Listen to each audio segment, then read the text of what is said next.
de Dieu. Soyez les bienvenus. Aujourd'hui, pour notre étude biblique, que la paix et la grâce de Dieu vous soient données en centuple au nom de Jésus-Christ de Nazareth.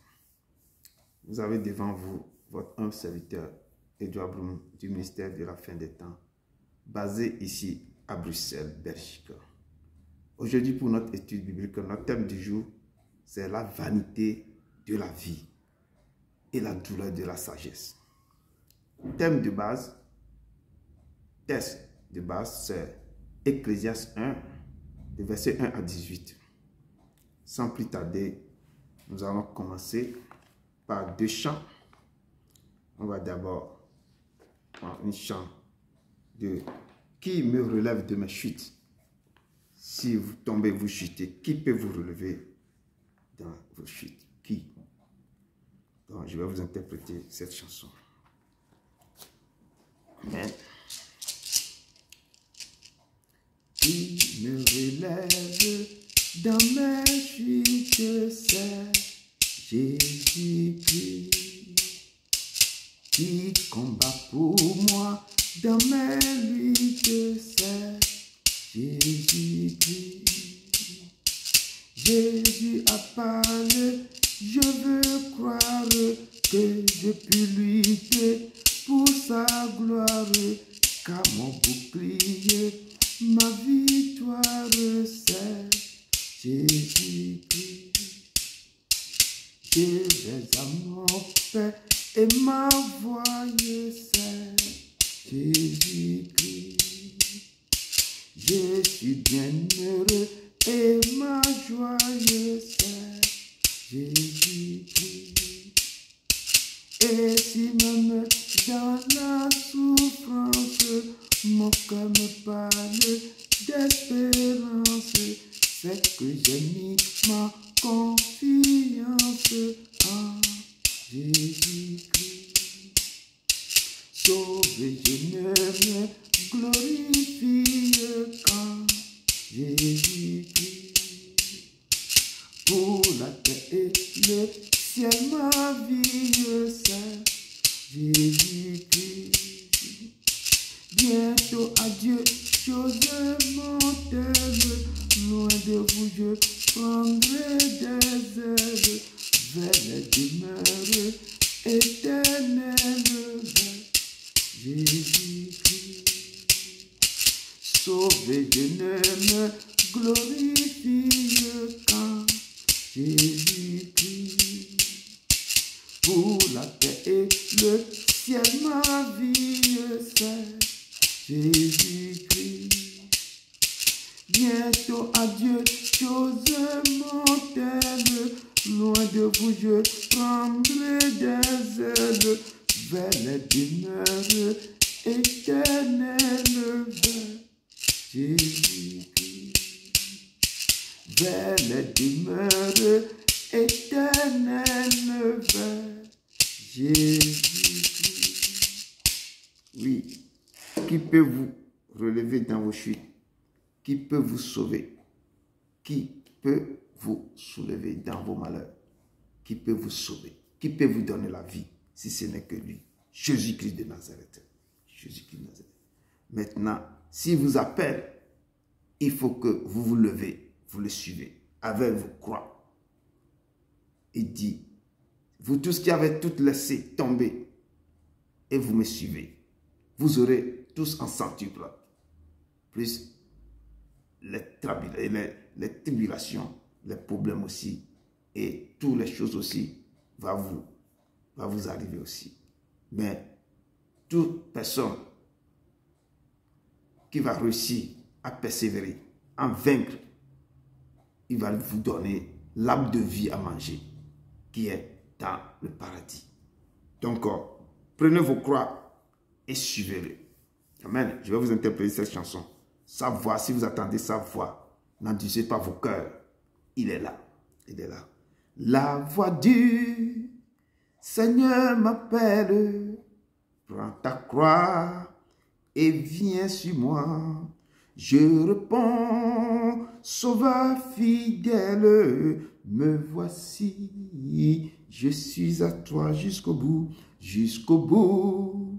Je veux te suivre dans les bons, les mauvais jours. À toi pour mourir et vivre, à toi Jésus pour toujours. Mais le chemin du calvaire est étroit et périlleux. C'est un chemin solitaire, difficile et ténébreux. Jusqu'au bout, je veux te suivre dans les bons, les mauvais jours. À toi pour mourir et vivre, à toi Jésus pour toujours. Il faut quitter ce qu'on aime, ça va être mal jugé. Endurer l'injure même du mon être méprisé. Jusqu'au bout, je veux te suivre dans les bons, les mauvais jours. À toi pour mourir et vivre, à toi Jésus pour toujours. Oui, perdre sa propre vie, consentir à n'être rien, n'avoir qu'une seule envie, aimer Jésus le seul bien. Jusqu'au bout, je veux te suivre dans les bons, les mauvais jours. À toi pour mourir et vivre, à toi Jésus pour toujours. Jésus donne grâce et gloire pour le suivre pas à pas. Avec lui, joie et victoire, paix et bonne ici-bas. Jusqu'au bout, je veux te suivre dans les bons, les mauvais jours.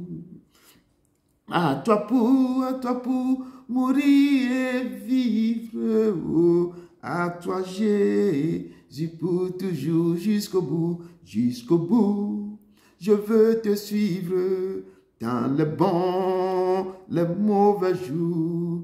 À toi pour mourir et vivre, oh, à toi Jésus pour toujours. Oui, nous devons le suivre dans les bons et les mauvais moments. Nous devons le suivre dans les bons moments et les moments qui ne sont pas bons aussi. Nous devons le suivre avec nos croix. Amen, amen, amen, amen.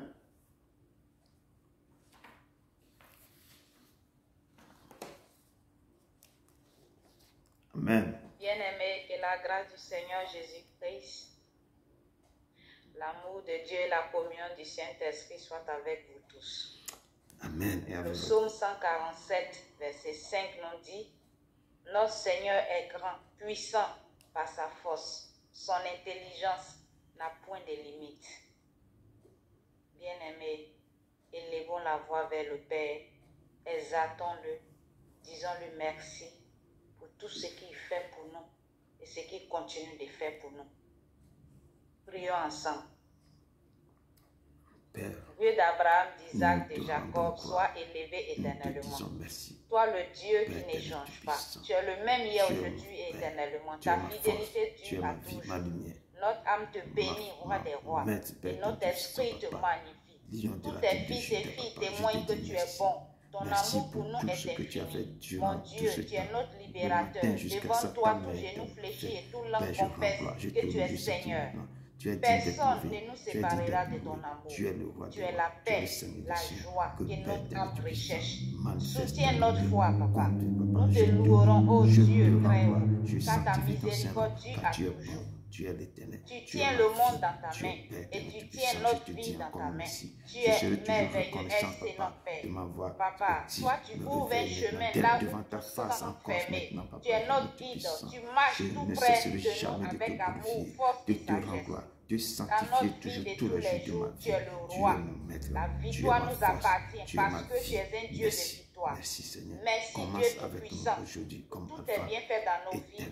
Merci pour ta parole qui va délivrer des vies. Au nom de Jésus-Christ de Nazareth, j'ai prié. Amen. Amen. Bien-aimés, avant d'aller devant le trône de la grâce, on va se sanctifier.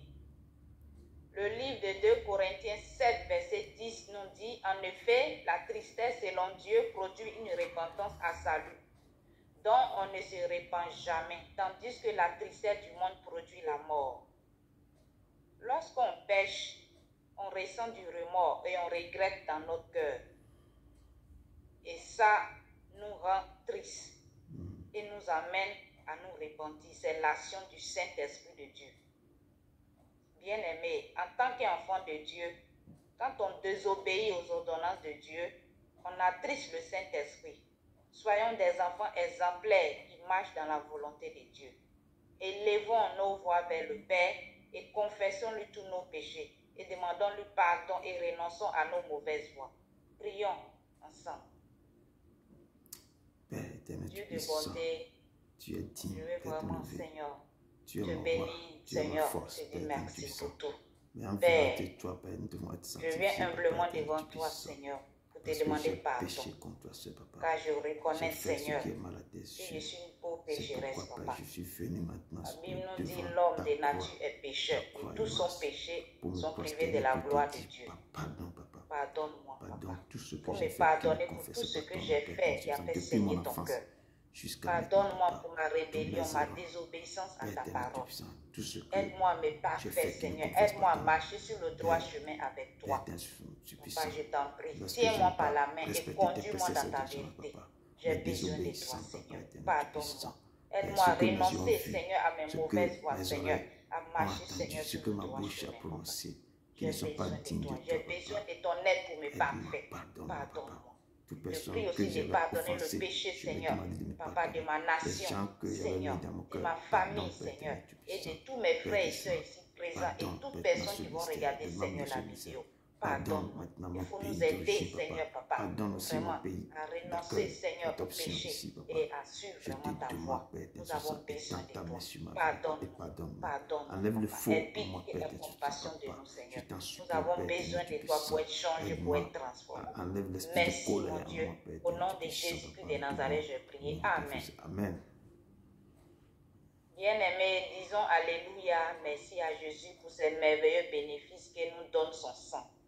Son sang qui a coulé à la croix du Golgotha. Ce sang-là qui a ruisselé, qui a été versé. Son sang-là qui a jailli sur la croix du Golgotha.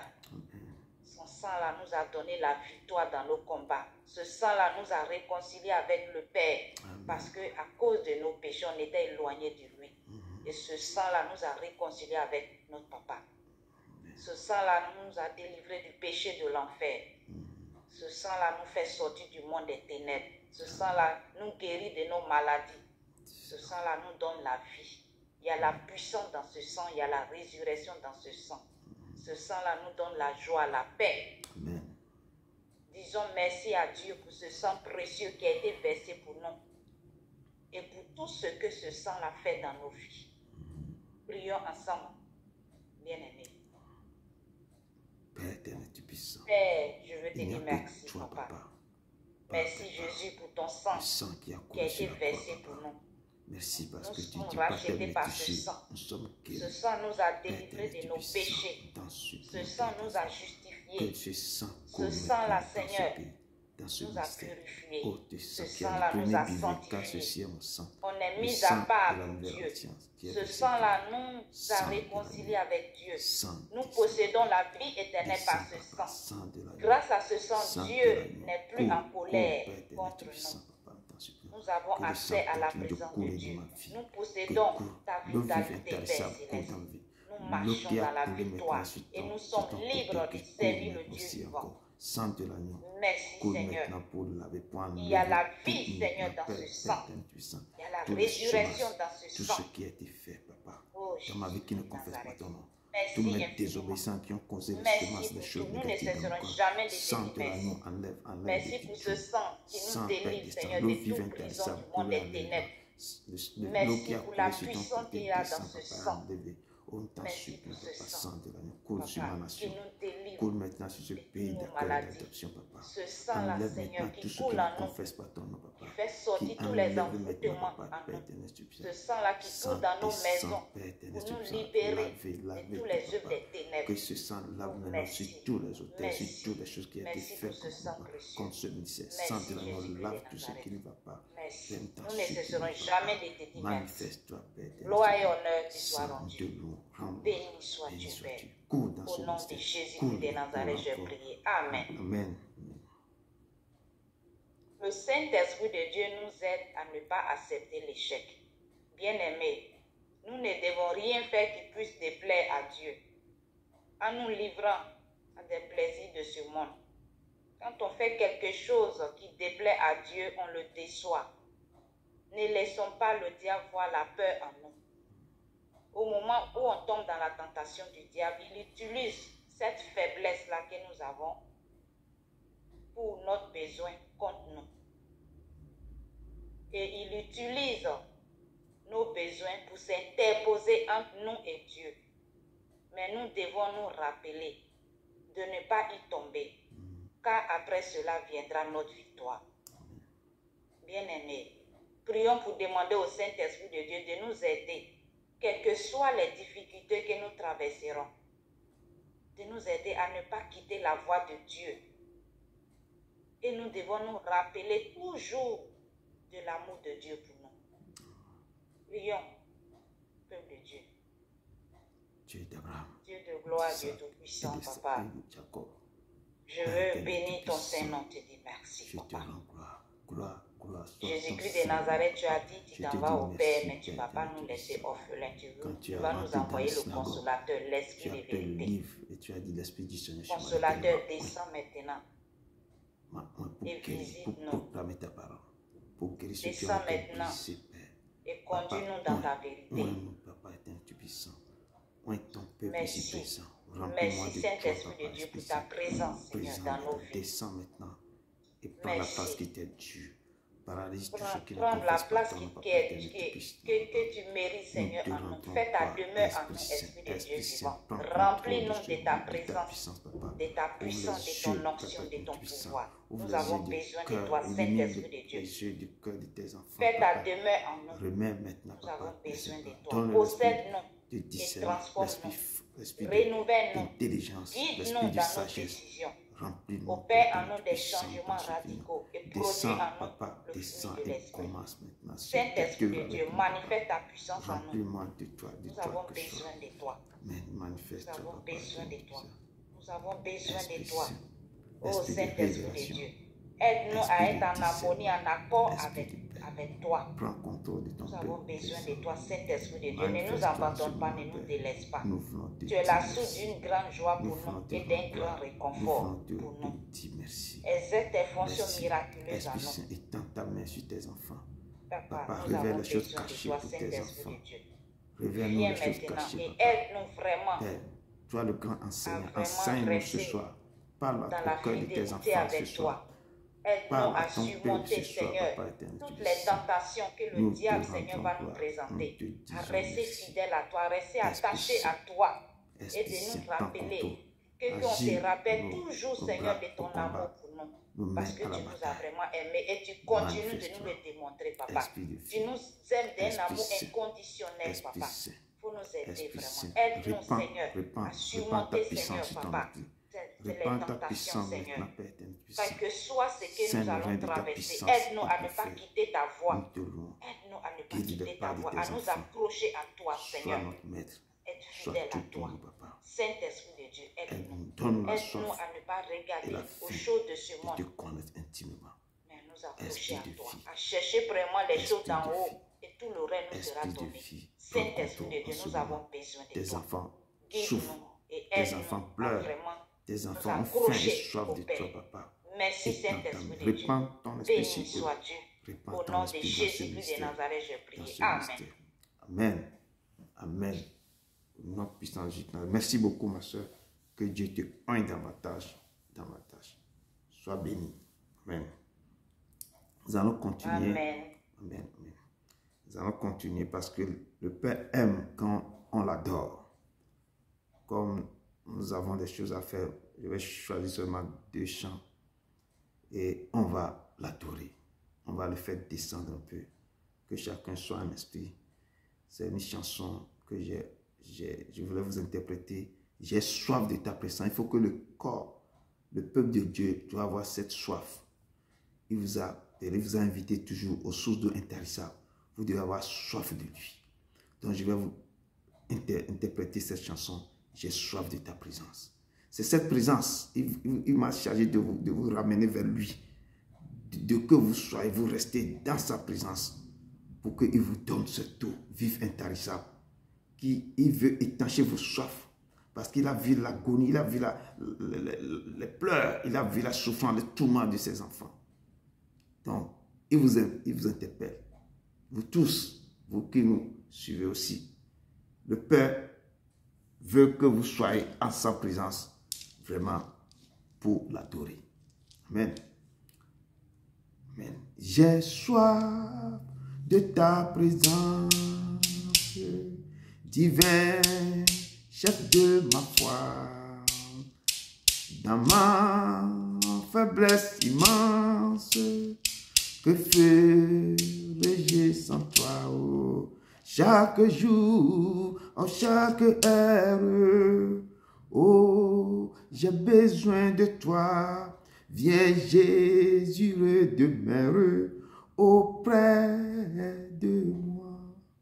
Des ennemis dans l'ombre rôdent autour de moi. Accable par le nombre, que ferais-je sans toi? Chaque jour, à chaque heure, oh, j'ai besoin de toi. Viens Jésus demeure auprès de moi. Pendant les jours d'orage, d'obscurité, de froid, quand faible mon courage, que ferais-je sans toi? Chaque jour, chaque heure, oh, j'ai besoin de toi. Viens Jésus demeure auprès de moi.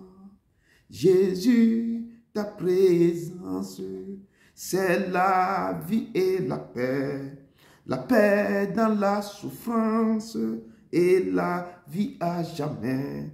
Chaque jour, à chaque heure, oh, j'ai besoin de toi. Viens Jésus demeure auprès de moi. Chaque jour, à chaque heure, oh, j'ai besoin de toi. Viens Jésus demeure auprès de moi. Oui, chaque jour, chaque heure, nous avons besoin de lui. Nous avons besoin du Seigneur. Père, invoquez-lui. Soyez au pied de sa croix. Il va venir, il va demeurer auprès de vous. Il est ce Dieu vivant, fort, grand, puissant que je vous présente. Et aujourd'hui, Salomon nous dit que tout ce que nous faisons sur la terre, c'est vanité des vanités et poursuite de vent. Donc nous devons nous réfléchir, nous devons nous examiner et pour voir comment nous pouvons adorer ce Père. Prenez vos temps pour aller vers lui, pour le chercher, pour l'adorer. Le reste sur la terre, lui-même, il va s'occuper de ça. Il va s'occuper. Mais si vous courez derrière toutes les choses-là, que des vanités et des vanités. Père, je t'adore, je te donne ma vie, oh, je t'aime tant, oh. Jésus-Christ, je t'adore, je te donne ma vie, oh,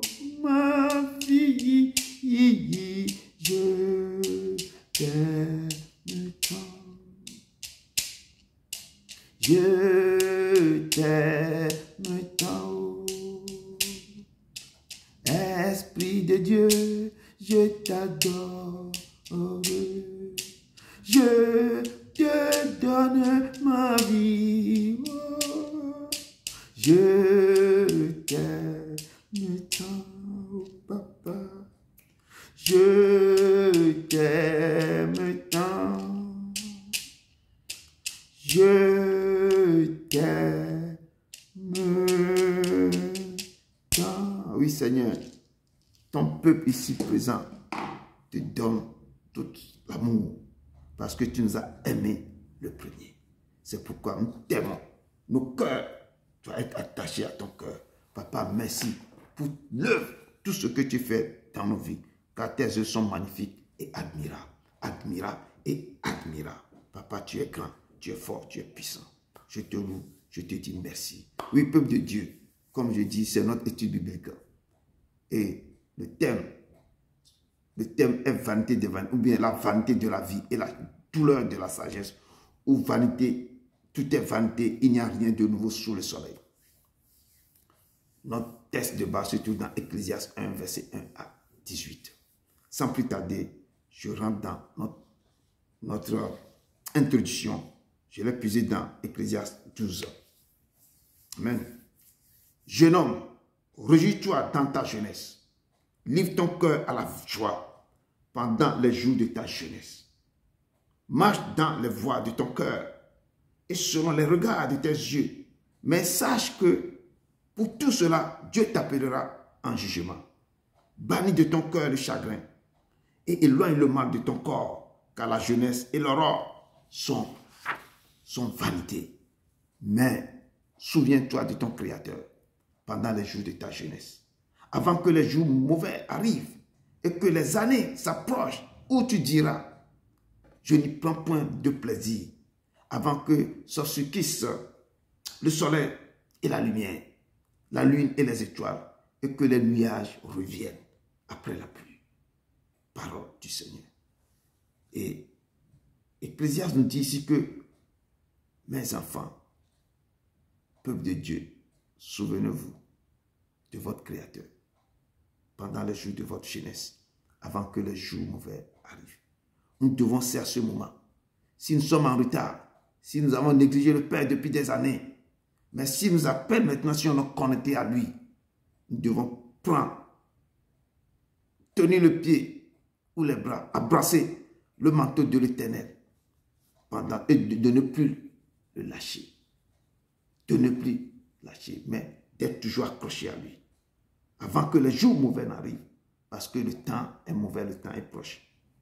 Avant que s'obscurcisse le soleil, avant que tout devienne noir devant vous, avant que le soleil maintenant tend vers quoi? Vers son apogée, tend vers le coucher du soleil. Avant que vos yeux ne voient plus, vous n'attendez plus, vous ne pouvez plus marcher. Et on dit que vous allez faire votre dernière demeure. Que le peuple de Dieu se lève. Accrochez-vous au Père. Il vous appelle aux sources d'eau intarissables. Il est le pain de vie, l'eau vive intarissable. Accrochez, n'attendez pas. C'est le moment. C'est le moment. C'est le moment. Que Dieu vous bénisse. Je rentre très vite dans le texte de base pour pouvoir laisser les frères et les sœurs de nous relater leur récit. Amen. Ecclésiaste 1, de verset 1 à 18. Je lis dans le nom puissant jusqu'à Nazareth. Parole de l'Ecclésiaste, le fils de David, roi de Jérusalem. Vanité des vanités, dit l'Ecclésiaste. Vanité des vanités, tout est vanité. Quel avantage revient-il alors de toute la peine qui se donne sous le soleil? Une génération s'en va, une autre vient, et la terre subsiste toujours. Le soleil se lève, le soleil se couche, il soupire après le lieu d'où il se lève de nouveau. Le vent se dirige vers le midi, tourne vers le nord, puis il tourne encore et reprend le même circuit. Tous les fleuves vont à la mer et la mer n'est point remplie. Il continue à aller vers le lieu où il se dirige. Toutes choses sont en travail au-delà de ce qu'on peut dire. L'œil ne se rassasie pas de voir et l'oreille ne se lasse pas d'entendre. Ce qui a été, c'est ce qui sera. Et ce qui s'est fait, c'est ce qui se fera. Il n'y a rien de nouveau sous le soleil. S'il est une chose dont on dit, vois ceci, c'est nouveau. Cette chose existait déjà dans les siècles qui nous ont précédés. On ne se souvient pas de ce qui est ancien et ce qui arrivera dans la suite ne laissera pas de souvenir chez ceux qui vivront plus tard. Moi, l'Ecclésiaste, j'ai été au roi d'Israël à Jérusalem.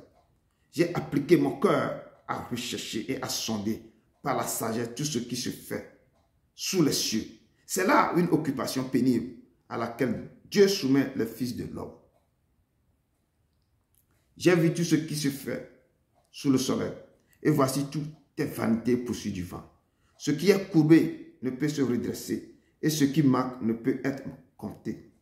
J'ai dit à mon cœur, voici, j'ai grandi et suis passé en sagesse. Tous ceux qui ont dominé avant moi sur Jérusalem, et mon cœur a vu beaucoup de sagesse et de science. J'ai appliqué mon cœur à connaître la sagesse et à connaître la sottise. Et la folie, j'ai compris que cela aussi c'est la poursuite du vent. C'est aussi, car avec beaucoup de sagesse, on a beaucoup de chagrin. Et celui qui augmente sa science, augmente sa douleur. Parole du Seigneur. Nous rentrons grâce à Dieu. Pour nous, ne massez oubé. Seigneur, parle, ton peuple écoute. Pour nous, ne massez oubé. Fofo mawe pour nous, ne massez oubé. Seigneur, parle, ton peuple écoute. Pour nous, ne massez oubé. Et la bena, n'adeke me sensen. Wawana wo nyema ou, rien n'est impossible à toi, Seigneur. N'adeke me sensen. Wawana wo Yesu. N'adeke me sensen. Wawana wo nyema ou. Pour nous, ne massez oubé. Et la bena, n'adeke me sensen. Wawana wo nyema ou. Nandeke me sense, wawana wo Yesu. Nandeke me sense, wawana wo nyema wo. Ponu ne masse. Seigneur, pas ton peuple écoute, rien n'est impossible à toi, Seigneur. Dieu d'Abraham, d'Isaac et de Jacob, nous te disons encore merci. Merci parce que tu nous as encore amenés à revenir, à venir encore devant ton tour de la grâce, papa, pour que nous puissions encore comprendre pourquoi tout est vanité et poursuite du vent. Père, nous te disons encore merci. Enseigne-nous encore ce soir. Révèle-nous la chose cachée dans ce texte, papa. Parle au cœur de tes enfants et efface-moi, papa. Enseigne-nous, papa. Nous sommes devant ton trône de la grâce et répands ton esprit sur nous et guide tes enfants. Mets ta parole dans leur bouche. Papa, parle. Parle à travers tes enfants. Je te loue, je te rends gloire. Au nom de ton Fils Jésus Nazareth. Amen, amen, amen, amen.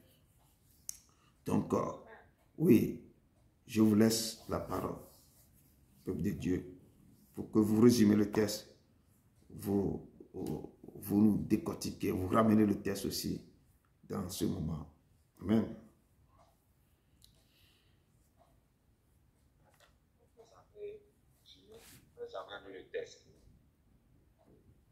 Test du jour nous parle des résultats qui ressortent des expériences faites par Ecclésiaste sur tout ce qui est sous le soleil pour les cieux.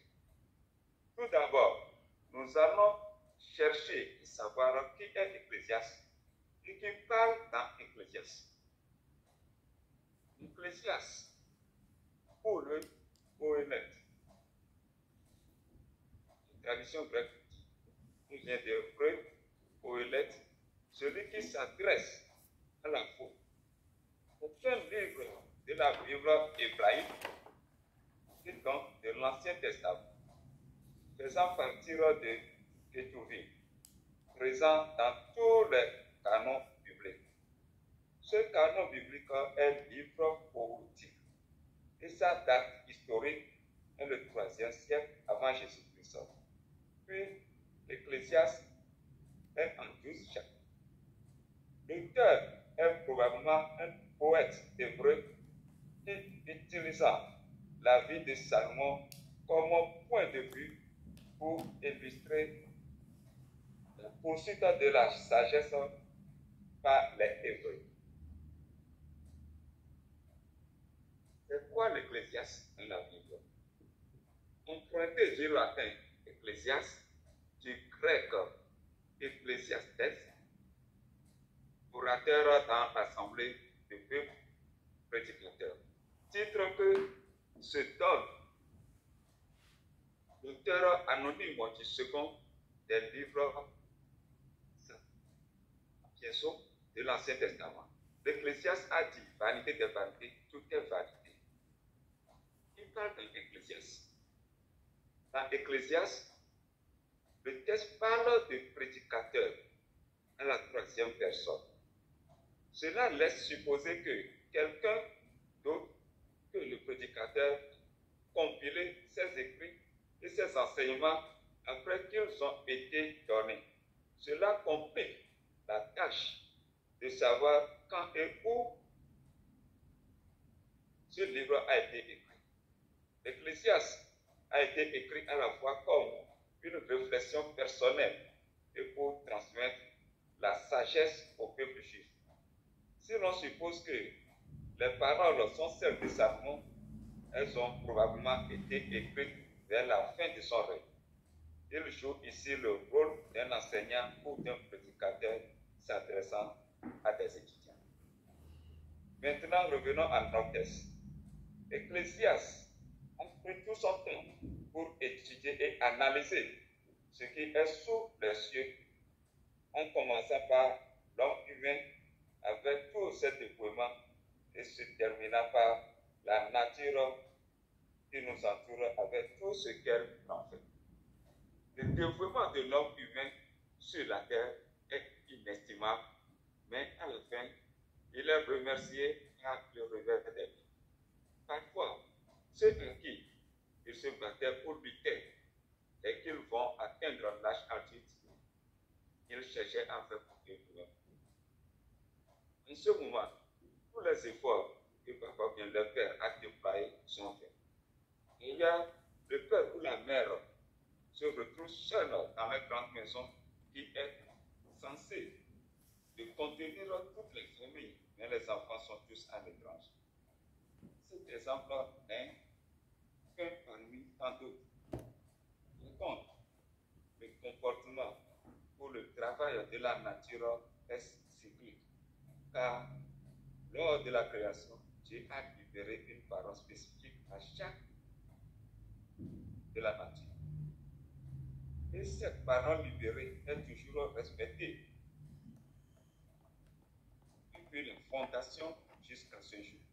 C'est ainsi que la course du soleil et de la lune est toujours maintenue et respectée quotidiennement. Cela est de même pour la mer, les cours d'eau et le vent. Seule la nature a respecté et continue toujours par respecter les lois de Dieu.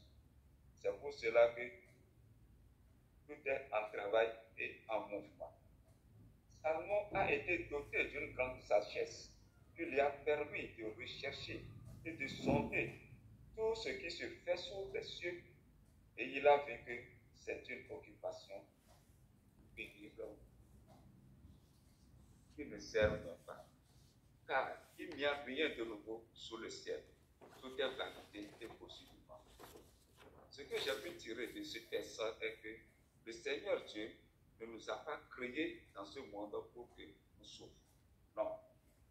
C'est pour cela qu'il nous a demandé, qu'il nous demande de nous affectionner aux choses qui sont éternelles. Par contre, les choses terrestres sont périssables. Et nous allons les quitter un jour. Il est important à ce que nous nous approchions à Dieu et faire sa volonté afin de jouir du peu de temps que nous allons passer sur la terre. Car il y a un temps pour toutes choses sous les cieux. Le monde passe et sa convoitise aussi. Mais celui qui fait la volonté de Dieu demeure éternel. Dieu ne change pas. Il n'a pas vieilli. Il est toujours le même. Donc tous ces commandements, ces lois et ces préceptes demeurent jusqu'aujourd'hui. rien n'est changé. Respectons-les pour avoir la vie paisible sur la terre. Et c'est au nom de Jésus-Christ de Nazareth que je vous ai présenté ce réseau. Amen. Amen. Amen. Amen. Merci beaucoup, frère. Merci. Dieu te bénisse. Que Dieu te bénisse beaucoup. Bien-aimés, je vais vous relater ce que j'ai retenu dans le texte, dans le livre d'Ecclésiaste 1, verset 1 à 18. Qui est le roi Salomon? Le nom Salomon veut dire paix. Salomon était le troisième et dernier roi du royaume unifié d'Israël, après le roi Saoul et David. Salomon est né suite à un scandale au palais entre David et Bathsheba. Bathsheba était d'abord l'époux d'Uri, le Hittite, un soldat de l'armée de David.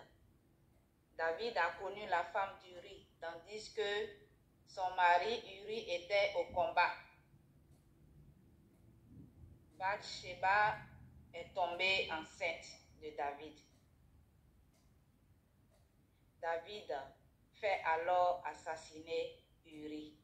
L'enfant qu'elle porte meurt à la naissance et David se répand de ses crimes. Dieu lui pardonne. Bathsheba met au monde un deuxième enfant qui est Salomon. Salomon apparaît dans les livres de Samuel et dans le livre des rois. Il est l'objet de nombreux films, profondément sage, riche et pacifique. Il est connu pour sa sagesse légendaire, la construction du temple de Jérusalem et son règne prospère. Il fait sa vie dans l'idolâtrie. Il monte sur le trône après le décès de son père David.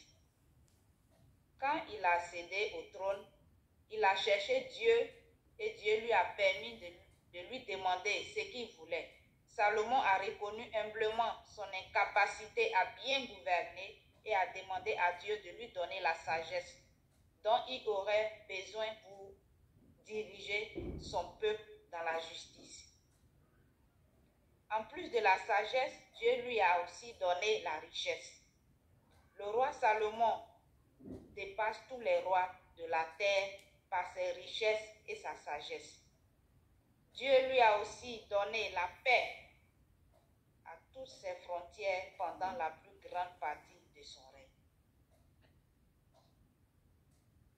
Salomon a écrit le Cantique des Cantiques, le livre de l'Ecclésiaste et la plus grande partie du livre des Proverbes.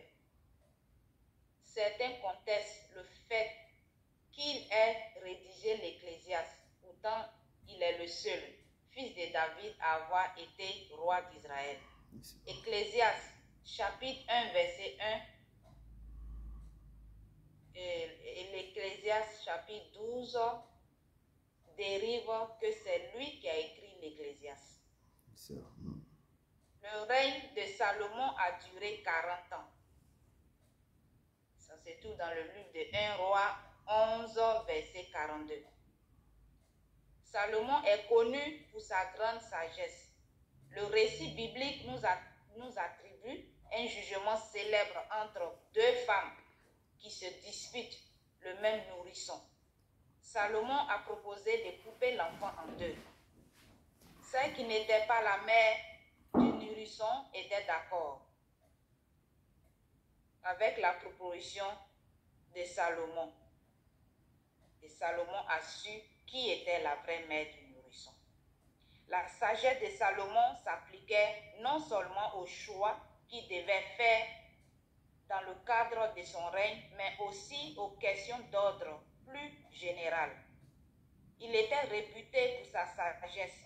Salomon est réputé d'avoir construit le temple de Jérusalem. Les Juifs adorant les dieux sous une tente. Jusque-là. La reine de Saba a été attirée par la renommée de Salomon. Elle lui rend visite en parcourant 2000 km afin de vérifier les rumeurs qu'elle avait entendues au sujet de sa sagesse et de sa grandeur. Et cela se trouve dans le livre de 1 Roi, chapitre 10. Salomon répondit à toutes ces questions. Il n'y eut aucun mystère pour Salomon. Il lui expliquait tout.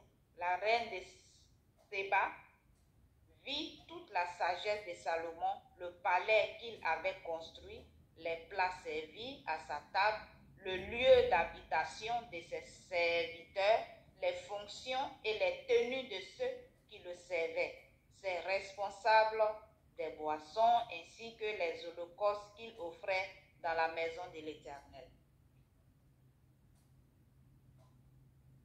Elle en eut le souffle coupé.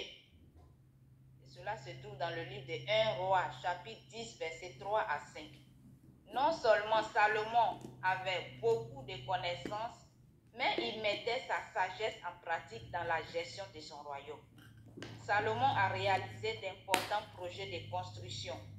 Il a aussi construit une flotte de navires et acheté des tonnes d'or d'Ophir en partenariat avec Hiram, roi de Tyr.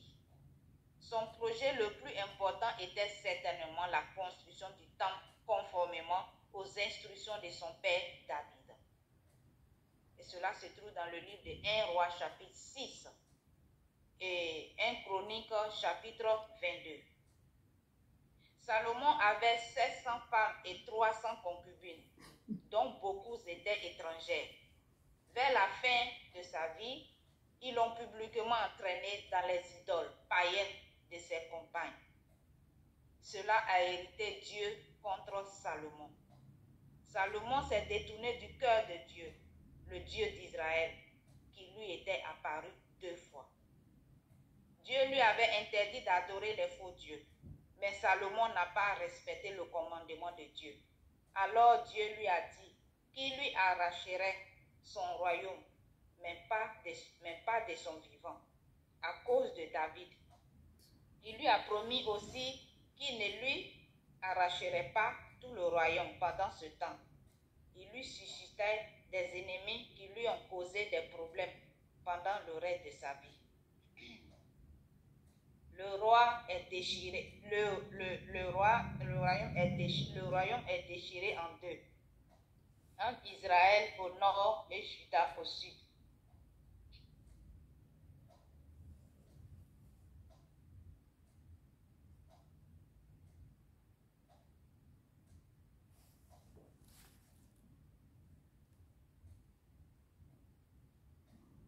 Excusez-moi.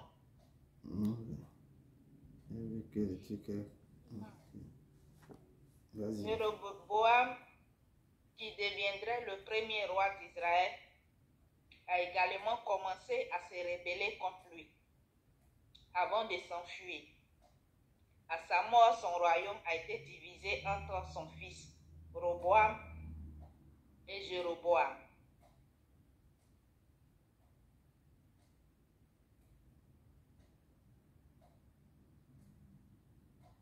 Revenons au texte du jour.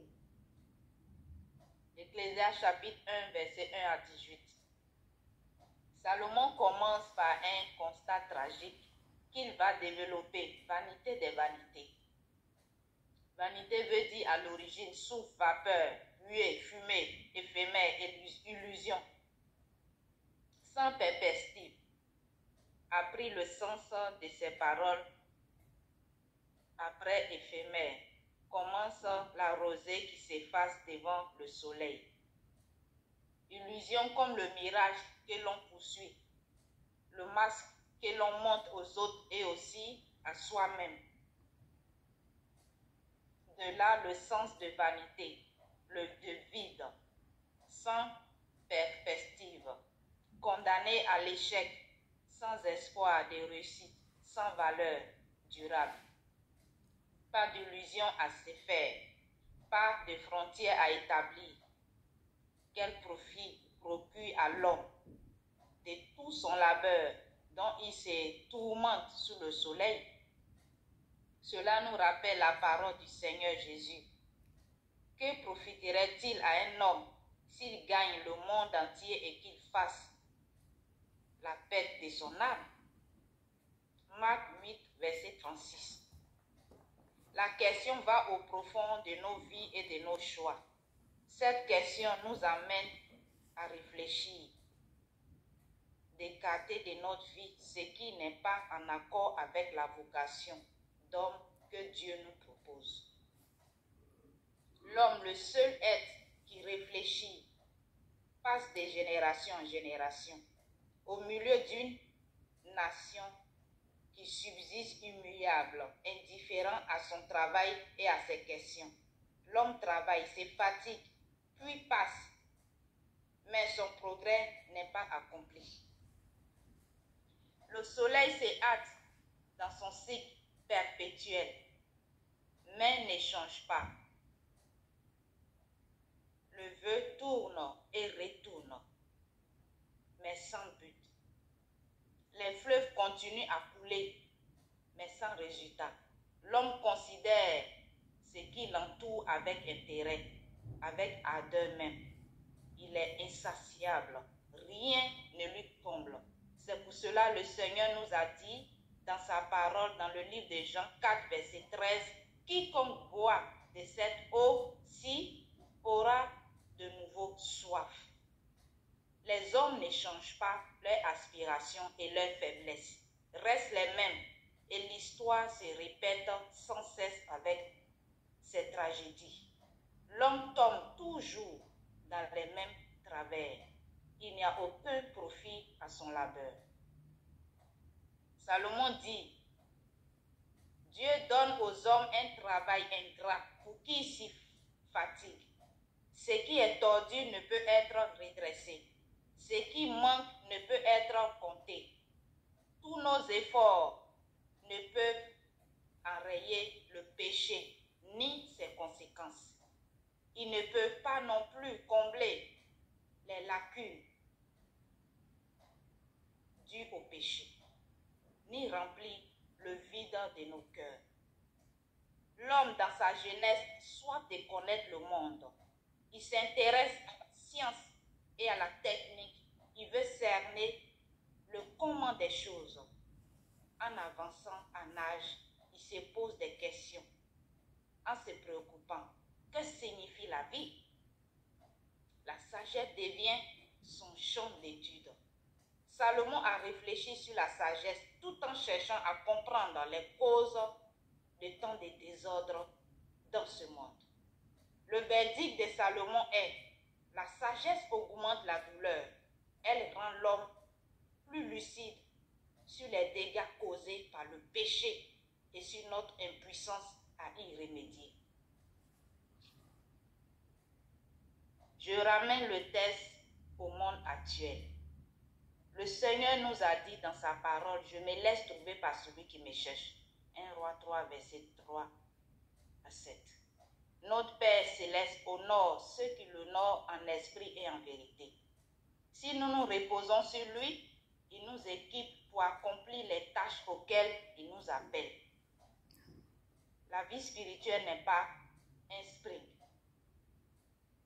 mais un marathon où chacun se débat pour remporter la victoire.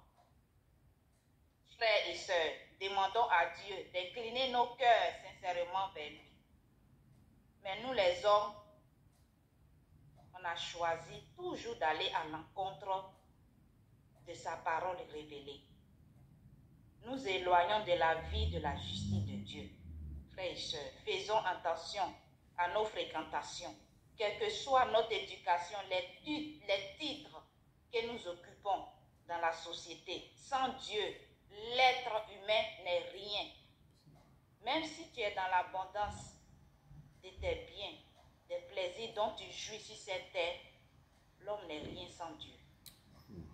Le roi Salomon a compris que plus tu es comblé des biens matériels, sur cette terre, tes problèmes s'augmentent et tu te détournes de la face de Dieu. Avoir trop de richesses transforme l'homme, rend l'homme orgueilleux et son cœur se tourne vers ses biens. Quand tu te trouves trop sage à tes yeux, c'est là ta chute commence. En tant que fils et fille de Dieu, sachant que nous devons marcher dans la fidélité avec Dieu. Nous devons avoir de bonnes fréquentations pour pouvoir rester toujours accrochés à notre Dieu. Évitons les fréquentations toxiques qui vont nous détourner de la face de Dieu. Ne courons pas derrière les biens matériels de ce monde en oubliant que nous devons chercher premièrement le royaume de Dieu et sa justice. Et tout le reste nous sera donné par-dessus. Car tout est vanité, vanité des vanités. Salomon l'avait tout dit. Dieu l'a béni, mais il avait un vide en lui. La présence continuelle de Dieu dans notre vie est très importante. Tu peux avoir tout et ne pas avoir la paix, ne pas avoir la joie, la tranquillité, la sérénité. Nous devons faire un effort pour être obéissants à notre Dieu. Nous ne devons pas être des rebelles. Comportons-nous comme des vrais fils et filles de Dieu. Bien-aimés, c'était mon résumé. Je vous remercie. Excusez-moi, j'avais un peu la toux. C'est pour cela que j'ai coupé un moment. Excusez-moi. Merci beaucoup. Merci aux deux intervenants. Que Dieu vous bénisse. Que Dieu vous bénisse abondamment de tout ce que vous avez apporté à ce test. Et tout est clair, tout a été dit. Et vanité des vanités, tout est vanité. Vraiment, que Dieu encore vous bénisse. Effectivement, sans Dieu dans la vie, sans l'Esprit de Dieu dans nos vies, nous ne sommes rien et nous ne pouvons rien faire. Il est l'Éternel. Il est l'Éternel. Donc, ce que les sœurs, ils ont décortiqué le test de l'onde à l'âge, ils ont presque tout dit. Je vais apporter aussi les requins et pour pouvoir compléter le puzzle. Notre étude biblique qu'on est en train de faire, ça peut aider le corps de Christ, que ça nous amène à connaître, à chercher Dieu dans sa parole et à comprendre des choses. Si on ne le fait pas, on ne peut pas approfondir et connaître ce Dieu immense grand. Donc, vraiment, je vous remercie, je vous félicite, je vous encourage encore, frères et sœurs, qui essaient chaque fois à porter le pied à l'édifice, à chercher, à passer du temps, à faire des recherches et à nous faire sortir des choses. Que Dieu vous bénisse, qu'il continue à vous bénir. Amen. Donc, Ecclésiaste 1, verset 1 à 18, et Salomon nous a beaucoup parlé, et comme la sœur et le frère, ils ont relaté les faits, Ecclésiaste, et Salomon a reçu beaucoup de choses. Quand tu as tout, quand Dieu t'a donné la sagesse, l'argent, tu as tout. Et qu'est-ce que tu as tout? Des fois, c'est comme tu te crois supérieur à tout le monde. Mais il a sondé tout. Et dans toutes ses recherches, il a vu que tout est vanité. Il a goûté tout. Ce que les gens courent maintenant pour chercher, il a goûté tout. Sans femme. C'est qu'il a cherché, il y a quelque chose qu'il cherche, il n'est pas trouvé. Il continue de chercher. Et ce que je peux apporter à ce test, il dit ici, vanité des vanités, dit que vanité des vanités, tout est vanité. Et je dis, sans l'Esprit de Dieu, tout est futile et vain dans la vie. Sans l'Esprit de Dieu. Sans l'Esprit de Dieu, l'existence se résume à un poursuite du vent. Et Salomon relate les exploits de sa quête d'un sens à la vie. Il découvre que le plaisir, le travail, les richesses et la sagesse humaine ne sont que vanité. Toutefois, obéir à l'Esprit de Dieu donne bien une finalité et une raison à l'existence. Tant que nous obéissons à l'Esprit de Dieu dans nos vies, ça peut nous donner une finalité et une raison de l'existence. Crains Dieu. Tant que tu obéis à Dieu, tu auras aussi la crainte de Dieu. Crains Dieu et observe ses commandements. Tu obéis, tu dois observer ses commandements, tu dois le craindre. C'est là ce que doit faire tout homme car Dieu amènera toute œuvre en jugement au sujet de tout ce qui est caché, soit le bien, soit mal.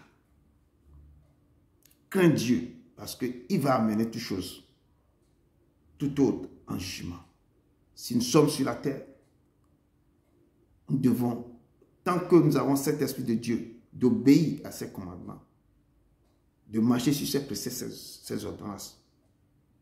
Tout homme doit faire ça. Et c'est ça.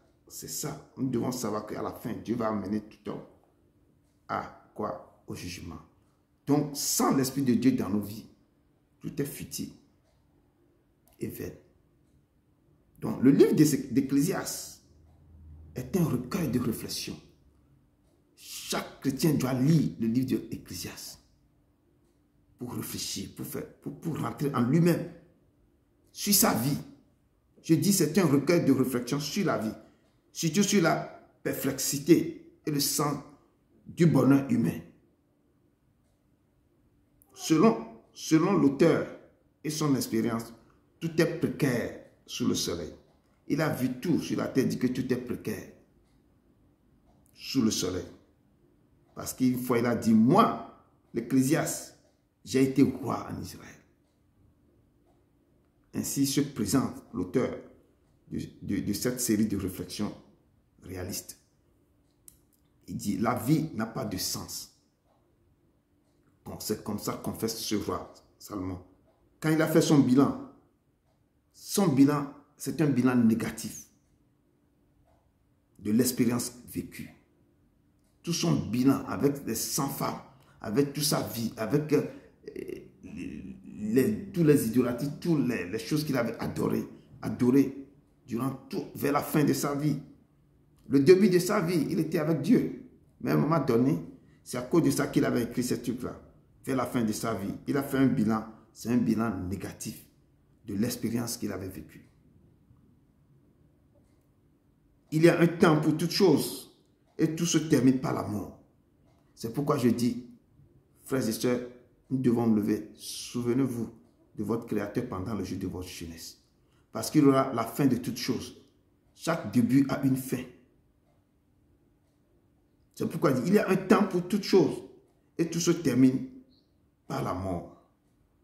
Au regard de cette sagesse humaine, l'on est limité devant le roi et son pouvoir. Il est limité. Face à l'avenir et au regard du mystère de l'œuvre de Dieu, chaque chrétien est invité à faire preuve de sagesse, d'humilité et de prudence dans tous les domaines de la vie terrestre. Nous devons vraiment faire preuve de sagesse, surtout d'humilité et de prudence dans tous nos domaines de notre vie terrestre ici. En un mot, ce livre remet en cause les prétendues évidences concernant le travail, la sagesse, la vie humaine, la justice, les biens matériels et même la religion traditionnelle. Le livre de l'Ecclésiaste nous rappelle qu'il n'y a pas de vraie foi en Dieu sans un regard lucide et objectif sur la condition humaine. Nous avons ici une sorte d'investigation sur ce qui se passe sur la terre. L'impossibilité de connaître les plans de Dieu pour le monde, ignorance à la condition humaine, l'insécurité causée par la menace constante de la mort qui survient à l'improviste, précarité des précarités, tout est précaire. Tout est précaire. Un instant, je vais couper le son ici. Amen. Vanité des vanités, dit l'Ecclésiaste. Vanité de vanité, tout est vanité. C'est ce qui nous relève dans le chapitre 2. Et le psaume 39, verset 6 à 7 nous dit, oui, l'homme se promène comme une ombre. Nous nous promenons sur la terre comme une ombre. Il s'agite, l'homme s'agite vainement. L'homme amasse et il ne sait qui recueillera. Maintenant, Seigneur, que puis-je espérer? En toi est mon expérience. Nous nous promenons sur cette terre comme une ombre. L'homme s'agite vainement Les gens forcent moi. Qu'est-ce que tu peux me faire? Moi, je m'appelle comme ça. L'homme amasse des richesses. Mais il ne sait qui recueillera tout ça après sa mort. Maintenant, Seigneur, que puis-je espérer? En toi est mon expérience. Nous devons placer notre confiance et expérience sur le terre. Il devait être notre expérience. Et ne vous confiez pas dans la violence. Et ne mettez pas un vain espoir dans la rapine. Les gens qui font la rapine, tout ça. Quand les richesses s'accroissent, n'y attachez pas votre cœur. Le moment que vous allez commencer par avoir beaucoup de richesses sur la terre, ne vous attachez pas trop à ça. Si même vous avez beaucoup, amassez ces richesses-là dans le ciel. Vous avez trop, aidez les gens. Aidez aussi les orphelins, les pauvres. Il y a beaucoup de gens. En faisant toutes ces choses-là, vous êtes en train d'amasser des trésors au ciel. Dieu a parlé une fois, 2 fois. J'ai entendu ceci. C'est que la force est à Dieu. À toi aussi, Seigneur, la bonté. Car tu rends à chacun selon ses œuvres. Il dit quand les trompettes vont commencer par sonner, Dieu va amener tout être au jugement. Et c'est là, tout l'œuvre, ce que nous avons fait sur la terre, va nous accompagner. Psaume 62, verset 10 à 12, qui nous dit ça. La bonté, car tu rends à chacun selon ses œuvres. L'homme est semblable à un souffle. Ses jours sont comme l'homme qui passe. L'homme est semblable à un souffle. Ses jours sont comme l'ombre qui passe. Et nous allons voir notre verset 3 de notre texte du jour qui nous dit ceci. Quel avantage revient-il à l'homme de toute la peine qui se donne sous le soleil? Quel avantage? Si nous levons, beaucoup les Français ont l'habitude de dire maison, boulot, dodo. Boulot, dodo, maison. Métro, boulot, dodo. C'est que quand ils se lèvent le matin, que le monde court, c'est métro, métro, boulot, boulot revient en maison, c'est dodo. Donc, c'est comme un circuit infernal, ça tourne comme ça. Quel avantage revient-il à l'homme de toute la peine qui se donne sous le soleil? Toutes les peines, on se lève le matin, on dit qu'on va payer ça. Chacun court, chacun court, chacun court, court. C'est comme ça, ça va tourner. On court, on prend les enfants, on les dépose à la crèche. On court, on part au travail. On revient, on recherche les enfants à la crèche. On court à la maison et le matin, ils vont payer ça. Et ce sont tous les jours, les week-ends, vous dormez. Ça recommence le lundi jusqu'au vendredi. Certains mettent le week-end même, ils continuent. Ecclésiaste 2, 22, 24 dit que revient-il en effet à l'homme de tout son travail et de la préoccupation de son cœur? Que revient-il à l'homme de tout ce qu'on fait sur la terre? Et c'est toujours Salomon qui pose la question et lui-même il répond. Il pose ces questions. Il fait des réflexions terribles sur la vie. Que revient-il en effet à l'homme de tout son travail et de la préoccupation de son cœur, objet de ses fatigues, sous le soleil? Tous ces jours ne sont que douleur et son partage n'est que chagrin. Tous les jours ne sont que douleur. Des fois, dans le travail, même que tu veux partir aller au travail, tu es combattu dans le travail. La maison où tu vis, tu es combattu dans cette maison. Tu quittes dans le combat, tu rentres encore dans le combat.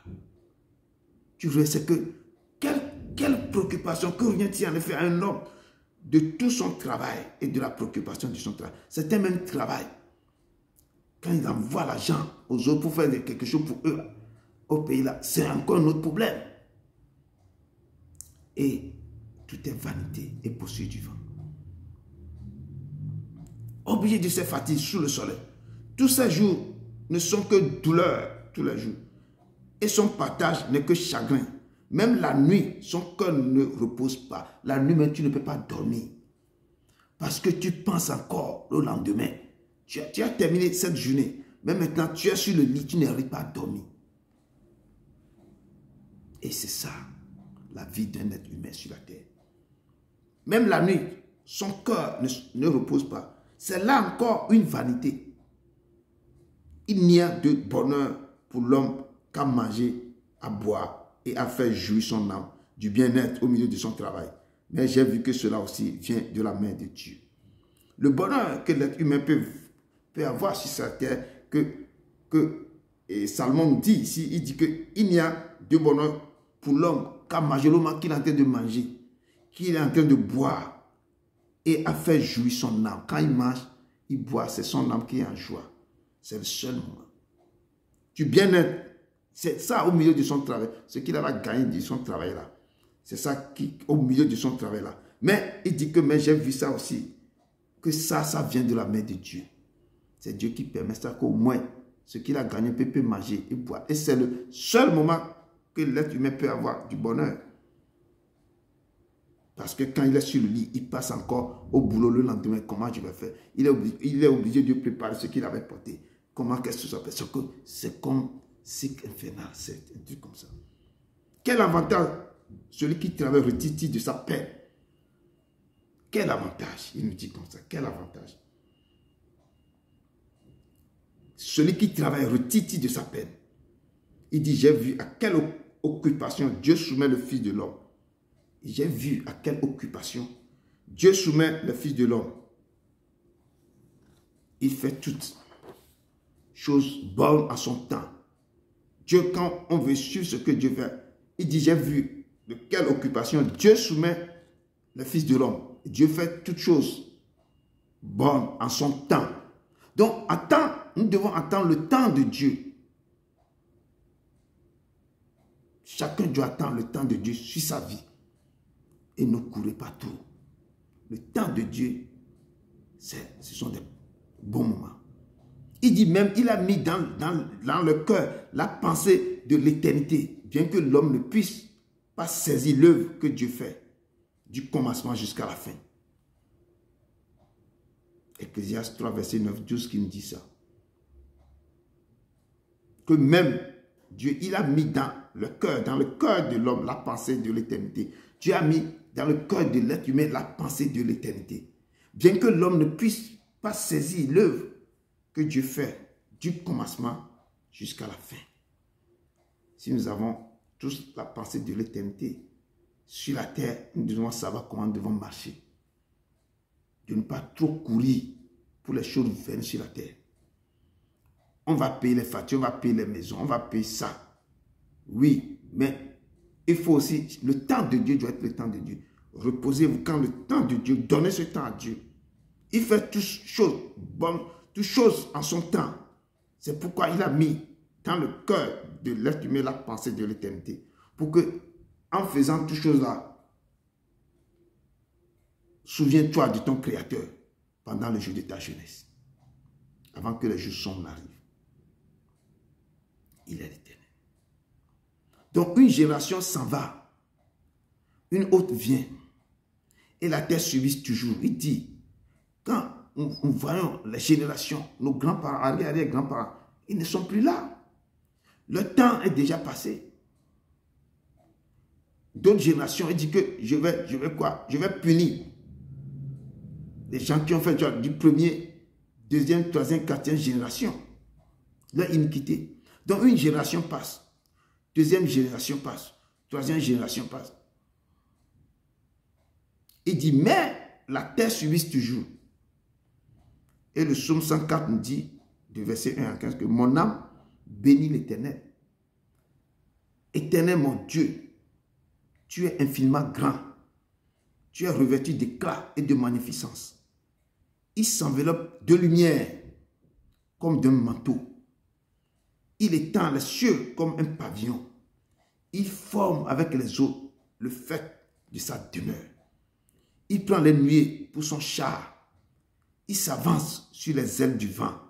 Il fait des vents ses messagers, des flammes de feu ses serviteurs. Il dit, il a établi la terre sur des fondements. Elle ne sera jamais ébranlée. Tu l'avais couverte de l'abîme, comme d'un vêtement. Les eaux s'arrêtaient sur les montagnes. Il dit, une génération s'en va, une autre vient, mais la terre subit toujours. C'est la terre qu'il a enveloppé la terre. Il a couvert de l'habit, comme d'un vêtement, et les eaux s'arrêtaient sur les montagnes. De génération en génération, ta fidélité subsiste. Tu as fondé la terre, et la terre demeure ferme. C'est d'après tes lois que tout subsiste aujourd'hui, car toutes choses te sont assujetties. Tout ce qu'il a fait, il a fait. Toute chose doit se prosterner devant le Père. Doit honorer le Père. C'est pourquoi il dit que la parole a dit qu'il y a donné un nom qui est au-dessus de tout nom. Et au nom de Jésus-Christ, tout jeune doit faire dans le ciel, sur la terre, sur la terre. Et tout le monde doit confesser qu'il est le Seigneur, la gloire de Dieu le Père. De génération en génération, ta fidélité subsiste. Subsiste. Tu as fondé la terre et elle demeure ferme. C'est d'après tes lois que tout subsiste aujourd'hui, car toutes choses te sont assujetties. Ça, c'est le psaume 119, verset 91 qui nous dit ça. Le roi seulement nous dit dans le livre d'Ecclésiaste qu'une génération s'en va, une autre vient et la terre subsiste toujours. Subsiste toujours. Et c'est pourquoi je dis, nos grands-parents, on va seulement, certains qui n'ont pas connu, moi je n'ai pas connu, du côté de mon père, mon grand-père, je n'ai pas connu. Ils sont déjà partis. Je n'ai pas parlé de l'arrière, je ne les connais pas. Donc, mais cette génération s'est déjà passée. Et mais la terre, on a entendu parler des guerres qui se sont passées avant. On a des récits, on a étudié ça à l'école, beaucoup de choses. Mais le temps est passé. Mais la terre subit. C'est ainsi que beaucoup de choses vont aussi passer. Les choses passeront. Mais la parole va rester. Donc, le temps de nos arrière-grands-pères sont passés. Mais la terre subit toujours. Nous parlons d'Abraham, d'Isaac, de Jacob, de Jérémie, de Daniel, de David, de tous les grands prophètes. Nous parlons d'Adam et d'Ève. Nous parlons des grands. Le temps, la génération, déjà passé. Mais la terre subit toujours. Seulement au dernier jour, il dit, tout passeront, mais la parole ne passera pas. Tout passeront, mais la parole ne passera pas. Donc, tout le reste, même la terre, tout, sa parole restera. Actuellement, la terre subit de génération. Il dit qu'une génération s'en va, l'autre vient. Quand on voit tout ce qui se passe, les mots qui sont passés depuis des années, ça revient. Certains sont passés, mais on voit des choses. Le verset 5 nous dit, le soleil se lève. Il nous a dit, le soleil se lève. Le soleil se couche. Il soupire après le lieu d'où il se lève de nouveau. On voit que chaque matin, le soleil se lève comme ça. Et on voit le soleil se couche. On le voit, il se lève. Tu vas voir que le lendemain, il reprend le même circuit. On dit, la nuit en donne naissance au jour. Il remet le circuit. La nuit communique ce qui s'est passé au jour. Le jour remet le soir, il remet ça à la nuit. Et c'est comme il faut le rendre comme ça. Et ce sont les cycles. Et personne ne peut pas arrêter la loi de Dieu. Personne. Nous voyons que chaque jour, le soleil se lève et se couche. Et le cycle recommence sans arrêt. C'est la loi de Dieu. Et Jérémie, il est écrit dans Jérémie 31, verset 35 à 37, que ainsi parle l'Éternel, qui a fait le soleil pour éclairer le jour, qui a destiné la nuit et les étoiles à éclairer la nuit, qui soulève la main et fait mugir ses flots, lui dont le nom est Éternel des armées. Si ces lois viennent à cesser devant moi, dit l'Éternel, donc la race d'Israël aussi cessera pour toujours d'être une nation devant moi. Ainsi parle l'Éternel. Si les cieux en haut peuvent être mesurés, si les fondements de la terre en bas peuvent être sondés, alors je rejetterai toute la race d'Israël à cause de tout ce qu'ils ont fait, dit l'Éternel. Donc si cette loi qu'il avait mise sur la terre, que le soleil doit éclairer le jour, la nuit doit éclairer la nuit, et on dit ici que le soleil se lève, il se couche, il soupire après le lieu d'où il se lève, et de nouveau. Donc, et ce sont les lois que l'Éternel a adoptées, a mis à jour. Quand il a créé toutes les choses là, il a dit quelque chose, que toi, tu vas éclairer le jour. Toi, tu vas éclairer la nuit. Et tu vas te lever à tel moment, tu vas te coucher à tel moment. David dit dans son psaume 19 ici que les cieux racontent la gloire de Dieu. Ce sont les cieux, ils racontent la gloire de Dieu. Et l'étendue manifeste l'œuvre de Dieu. Quand on voit l'étendue de la terre, il manifeste l'œuvre de ses mains. Parce qu'il a créé ça, il a créé ça. Quand vous voyez la mer, vous voyez les montagnes, les vallées, tout ça là. Et l'étendue de la terre manifeste l'œuvre de ses mains. Il dit le jour en instruit un autre jour. La nuit en donne connaissance à une autre nuit. C'est le jour. Le jour en instruit un autre jour. Le jour rapporte ce qui s'est passé dans ce jour-là. Il donne à l'autre jour que c'est ça ce qui s'est passé aujourd'hui là. Toi tu continues demain. Et la nuit aussi donne connaissance à une autre nuit. La nuit rapporte les connaissances à la nuit qui va suivre. Donc ce sont les choses qui se passent comme ça. Ce n'est pas un langage. Mais ce ne sont pas des paroles dont le nom ne sont point entendus. Le son plutôt ne sont point entendus. Leur retentissement parcourt toute la terre. Leurs accents vont aux extrémités du monde, où il a dressé une tente sous le soleil. Et le soleil semblable à un époux qui sort de sa chambre, s'élance dans sa carrière avec joie, un héros. Il se lève, le soleil se lève à une extrémité des cieux et achève sa course à l'autre extrémité. Rien ne se dérobe à sa chaleur. C'est ça qu'on dit, il se lève. Le soleil se lève, le soleil se couche, il soupire après le jour, il se lève de nouveau. Et David nous dit ici qu'il se lève à une extrémité des cieux et il achève sa course à l'autre extrémité. Rien ne se dérobe à sa chaleur. Quand le soleil brille dans sa force, rien ne peut se dérober de sa chaleur. Et cette fois descendu que le soleil est au zénith. Il brûle ce qui va brûler. Et notre texte du jour, au verset 6, nous dit que le vent se dirige vers le midi, tourne vers le nord. Puis il tourne encore et reprend le même circuit. Il reprend le même circuit. Le vent se dirige vers le sud. Il tourne vers le nord. Puis il tourne encore. Il reprend. Salomon est en train de voir des choses. Il est assis, il réfléchit. Il est en train de penser, il ne comprend pas. Et il dit que nous-mêmes, tout ce que Salomon est en train de dire, c'est devant nous qu'on voit toutes les choses. Comment le vent se dirige vers le sud, il tourne vers le nord, puis il tourne encore, il reprend le même circuit, il fait des choses. Ecclésiaste encore nous dit que celui qui observe le vent ne sèmera point. Quand tu vas observer le vent, tu ne peux pas semer. Et celui qui regarde les nuages ne moissonnera point. Comme tu ne sais pas quel est le chemin du vent, ni comment se forment les eaux dans le ventre de la mer enceinte, tu ne connais pas non plus l'œuvre de Dieu qui fait tout. Tant que tu veux être là, quand tu vois celui qui observe, quand tu veux semer, si tu observes, tu veux observer le vent, tu ne veux pas semer. Si tu regardes les nuages, tu ne peux jamais moissonner. Il nous dit, comme tu ne sais pas, personne ne sait comment est le chemin du vent. Ou quel est le chemin du vent? Personne ne sait pas le chemin du vent. Un tourbillon se lève maintenant. Quand il y a un ouragan, un tourbillon, une tornade quelque part, on dit à tout le monde de ne pas sortir, on évacue des gens. Parce que ça ne peut pas. Le vent vient de quelque part et détruit tout.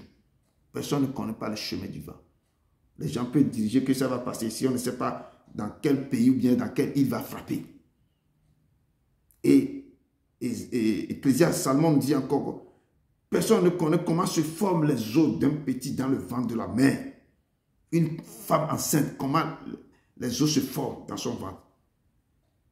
Et personne ne connaît non plus l'œuvre de Dieu qui fait tout. L'œuvre de Dieu, c'est lui seul qui sait. Personne ne connaît pas. Vos pensées ne sont pas mes pensées, vos voix ne sont pas mes voix. Aussi les cieux sont levés au-dessus du votre, aussi mes pensées sont levées au-dessus de vos pensées, dit l'Éternel. Et dit le vent souffle où il veut. Et tu attends le bruit. Mais tu ne sais d'où il vient, ni où il va. Il en est ainsi de tout homme qui est né de l'esprit. Quand Nicodème pose la question à Dieu, comment je dois me faire pour naître de nouveau? Jésus lui dit, mais tu es docteur de la loi, tu ne sais pas. Il lui dit, le vent souffle où il veut. Et tu entends le bruit, mais tu ne sais d'où il vient, ni où il va. Il en est ainsi de tout homme qui est né de l'Esprit. Ton peuple de Dieu, nous devons chercher l'Esprit de vie.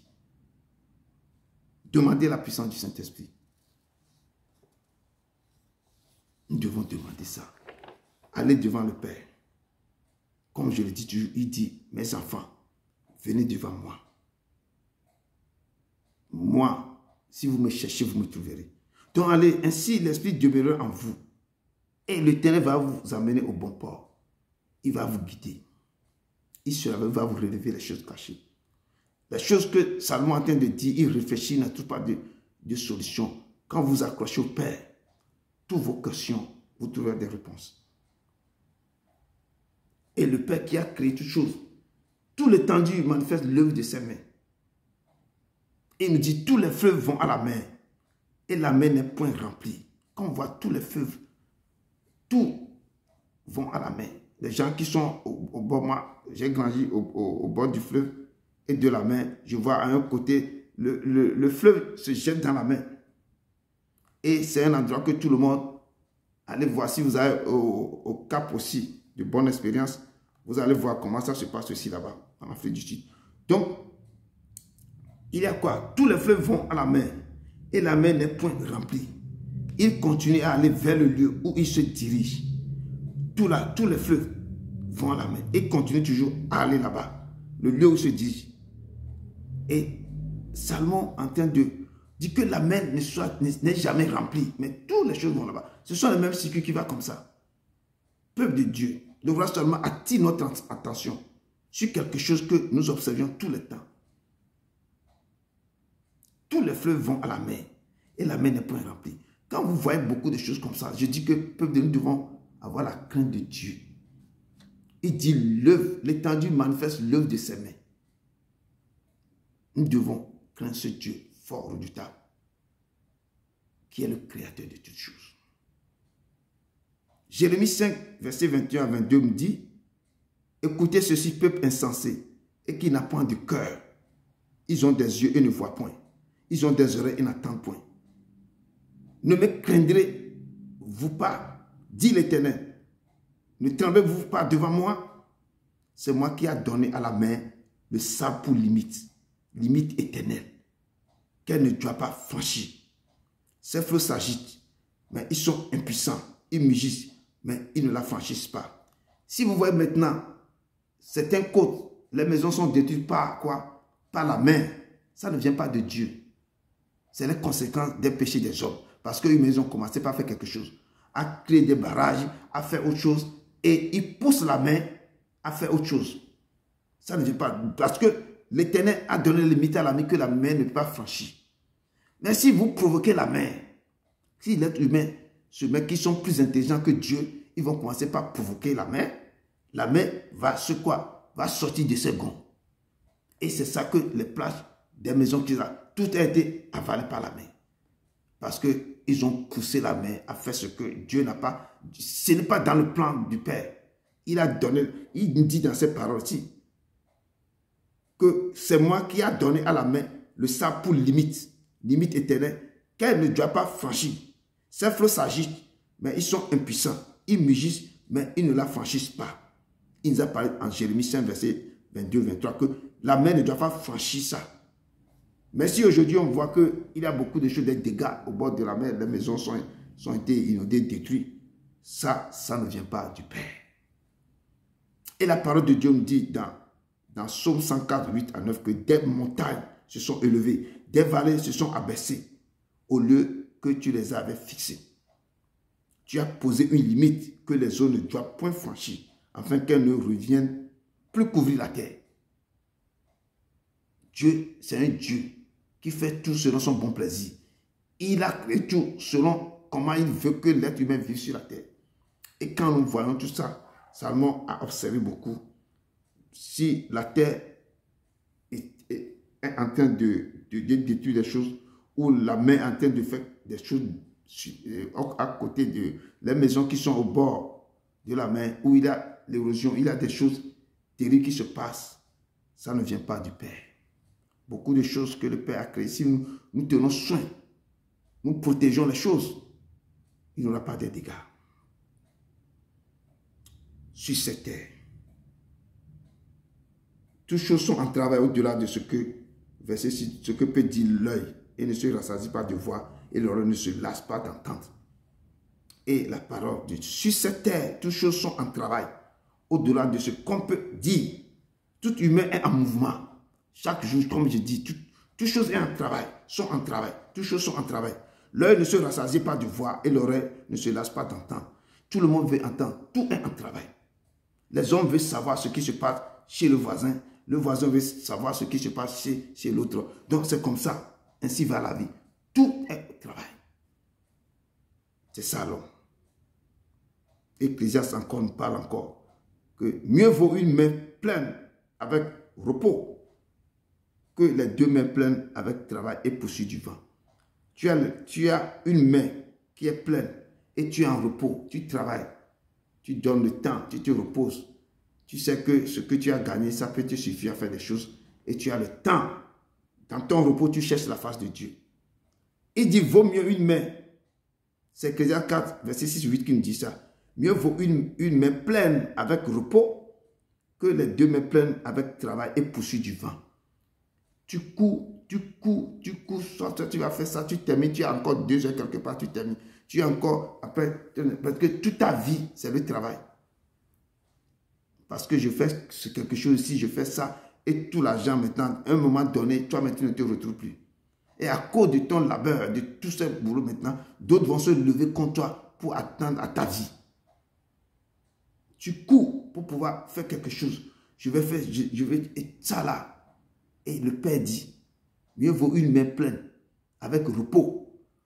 Une main, tu travailles, ce que tu dois manger, ce que tu dois faire pour régler toutes ces affaires, mais tu as le temps pour Dieu. C'est petit, il parle de repos. Tu reposes, tu as du repos, tu as du temps pour ton Dieu, tu le sais. Que les deux mains qui est plein avec du travail, et tout ça, c'est poursuite du vent. Il dit, j'ai considéré une autre vanité sous le soleil. Salomon dit, j'ai aussi considéré ça, c'est une autre vanité encore sous le soleil. Tel homme est seul et sans personne qui lui tienne de près. Il n'a ni fils ni frère. Et pourtant, son travail n'a pas de fin. Et ses yeux ne sont jamais rassasiés de richesse. Quelqu'un, un homme qui est seul, il n'a personne qui lui tient de près. Quelqu'un n'est ni un fils, ni un frère.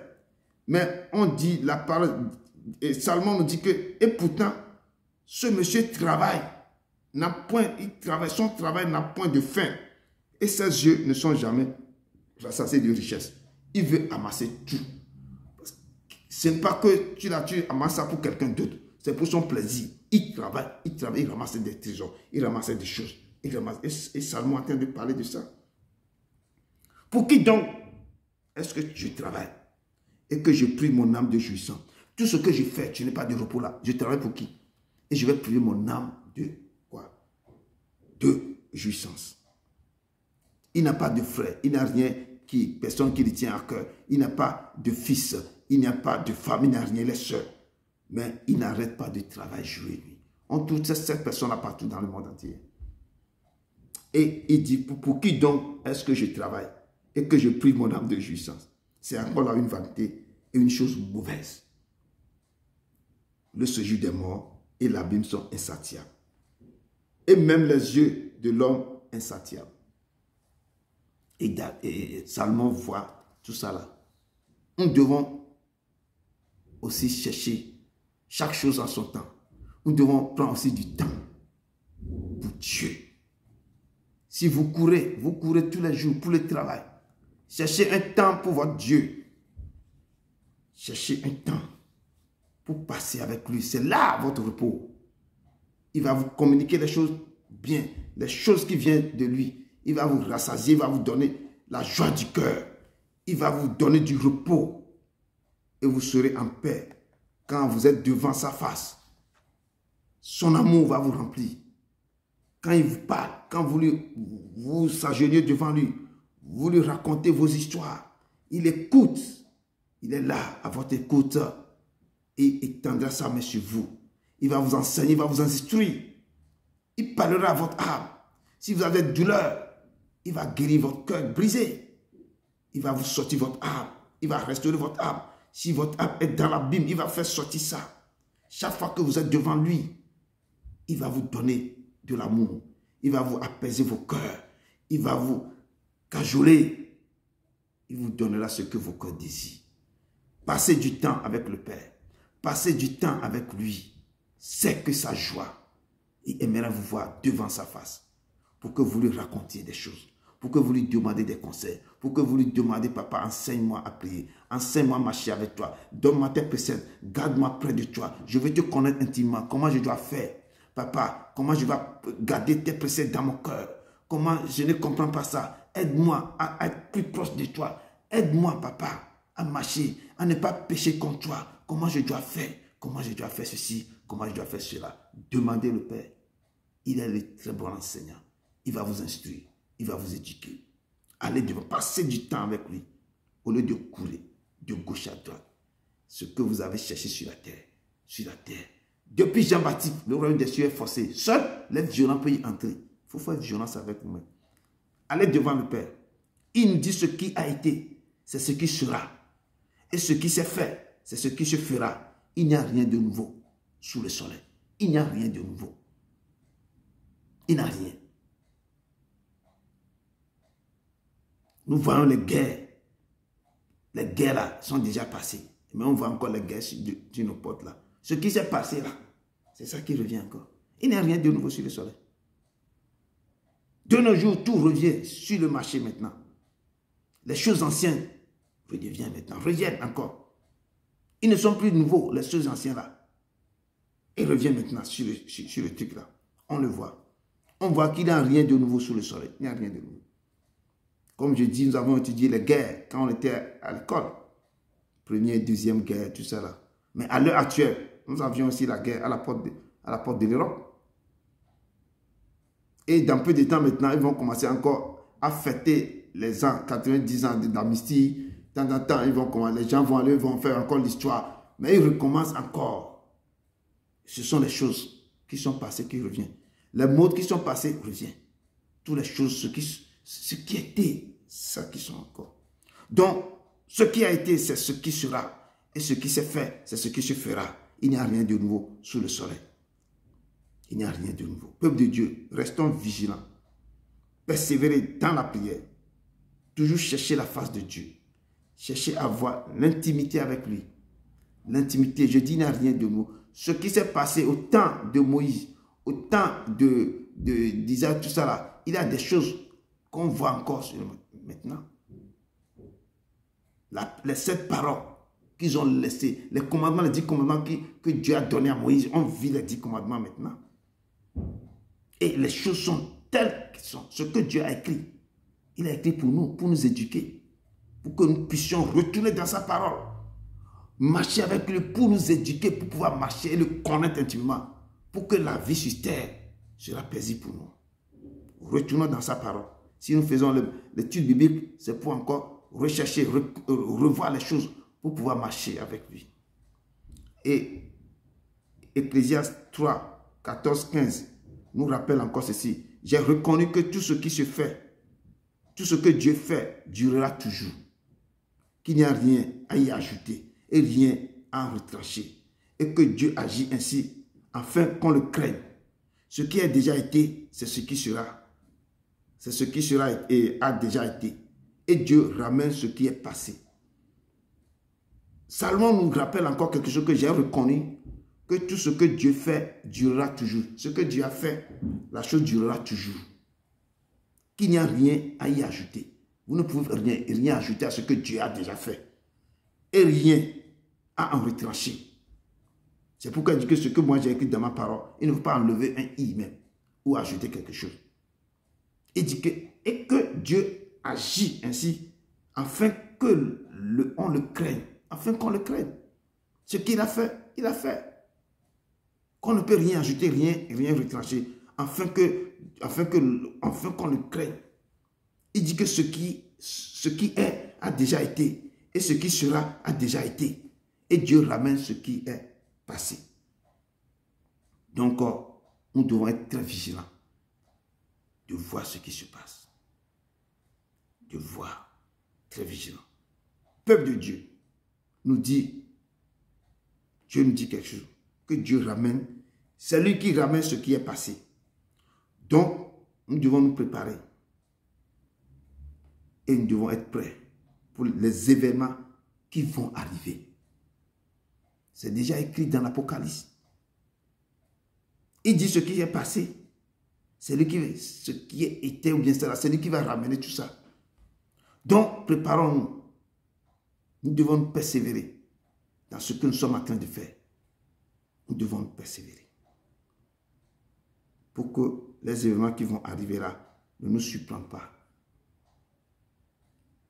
La parole de Dieu nous dit que qu'on ne se souvient pas de ce qui est ancien.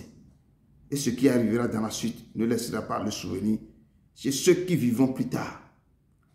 Donc, qu'on ne se souvienne pas de ce qui est ancien.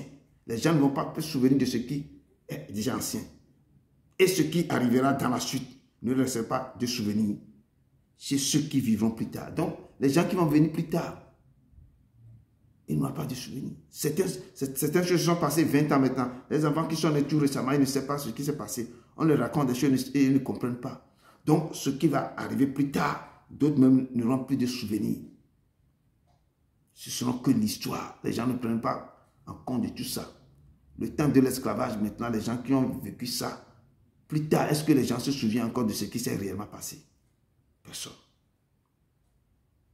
Donc, et j'ai dit, Salomon dit, et j'ai dit à mon cœur, j'aurai le même sort que l'insensé.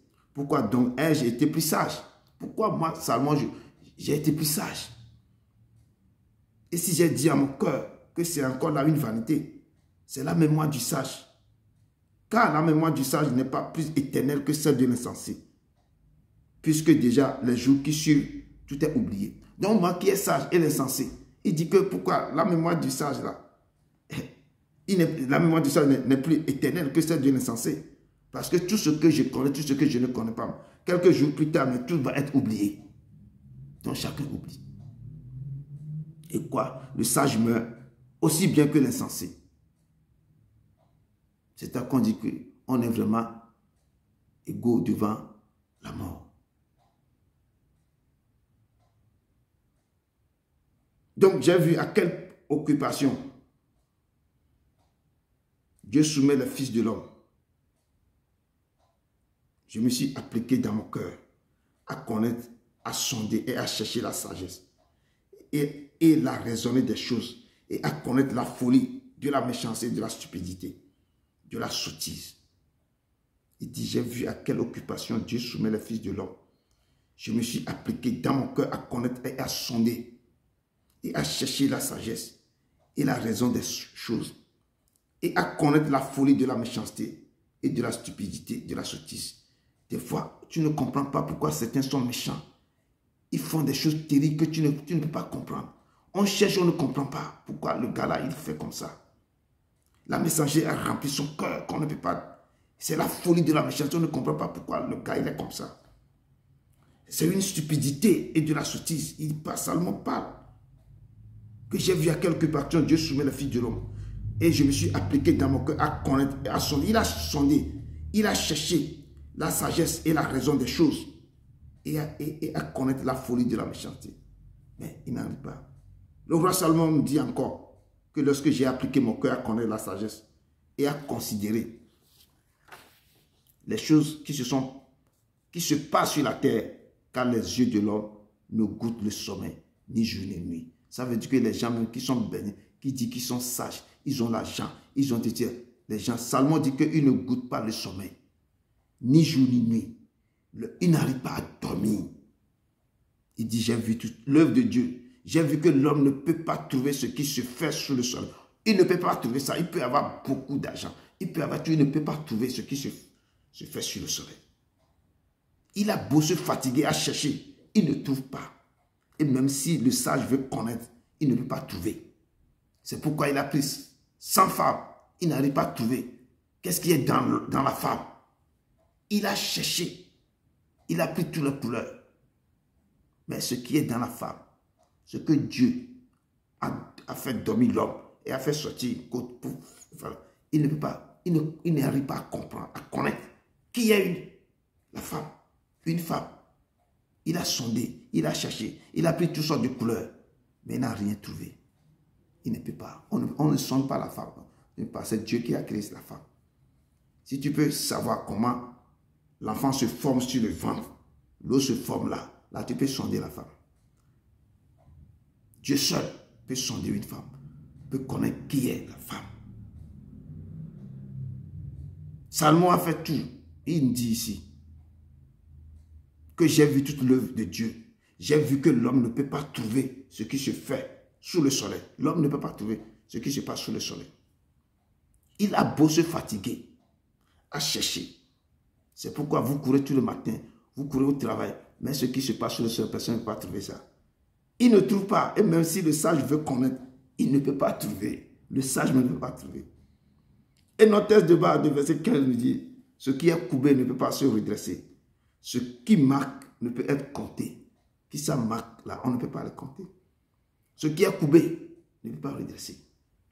Salomon, il est rentré dans quelque chose, il a fait sortir les mots. Et quand tu lis, tu sais que oui, Dieu lui a donné quelque chose. Il nous dit, dans Ecclésiaste 16, verset 13, regarde l'œuvre de Dieu. Qui pourra redresser ce qu'il a courbé? Ce que Dieu a courbé, qui peut redresser ça? Il dit, regarde l'œuvre de Dieu. Qui pourra redresser ce qu'il a courbé? Ce que Dieu a courbé, qui peut redresser ça si ce n'est pas que Dieu lui-même? Au jour du bonheur, sois heureux. C'est le conseil que Salomon donne. Il dit au jour du bonheur, là, toi, sois heureux. Et au jour du malheur, réfléchis. Quand tu es dans la joie, au jour du bonheur, il faut être heureux. Mais le moment que le malheur t'atteint, il faut réfléchir. Parce que quoi? Dieu, c'est lui qui a fait l'un comme l'autre. Dieu a fait le jour du bonheur et le jour du malheur. Donc quand le jour du bonheur vient, il faut être heureux. Réjouis-toi de ça. Mais au jour du malheur, là, assure-toi et réfléchis. Cherche à parler avec ton Dieu. Il dit parce que Dieu a fait l'un comme l'autre, afin que l'homme ne découvre en rien ce qui sera après lui. Afin que l'homme ne découvre en rien ce qui sera après lui. Au jour du malheur là, il faut réfléchir. Salomon dit au jour du malheur, nous devons nous asseoir et réfléchir. Quand tu vas commencer par réfléchir, tu prends la Bible à côté de toi, tu réfléchis avec la personne, le Dieu qui lui-même, qui a créé le bonheur et le malheur. Et tu lui parles. C'est pourquoi il dit que qui pourra redresser ce qui Dieu a courbé? Donc, il dit, réfléchis afin que l'homme ne découvre en rien ce qui sera après lui. Voici, j'ai grandi et suis passé en sagesse. C'est toujours Salomon qui parle, il parle à son cœur. J'ai grandi et suis passé en sagesse. Tous ceux qui ont dominé avant moi sur Israël, sur Jérusalem plutôt. Et mon cœur a vu beaucoup de sagesse et de science. Le roi Salomon nous parle dans l'Ecclésiaste 2:9 que j'ai beaucoup amassé de l'argent et de l'or, les richesses des rois et des provinces. Je me procurais des chanteurs et des chanteuses et des délices, des fils de l'homme, des femmes en grand nombre.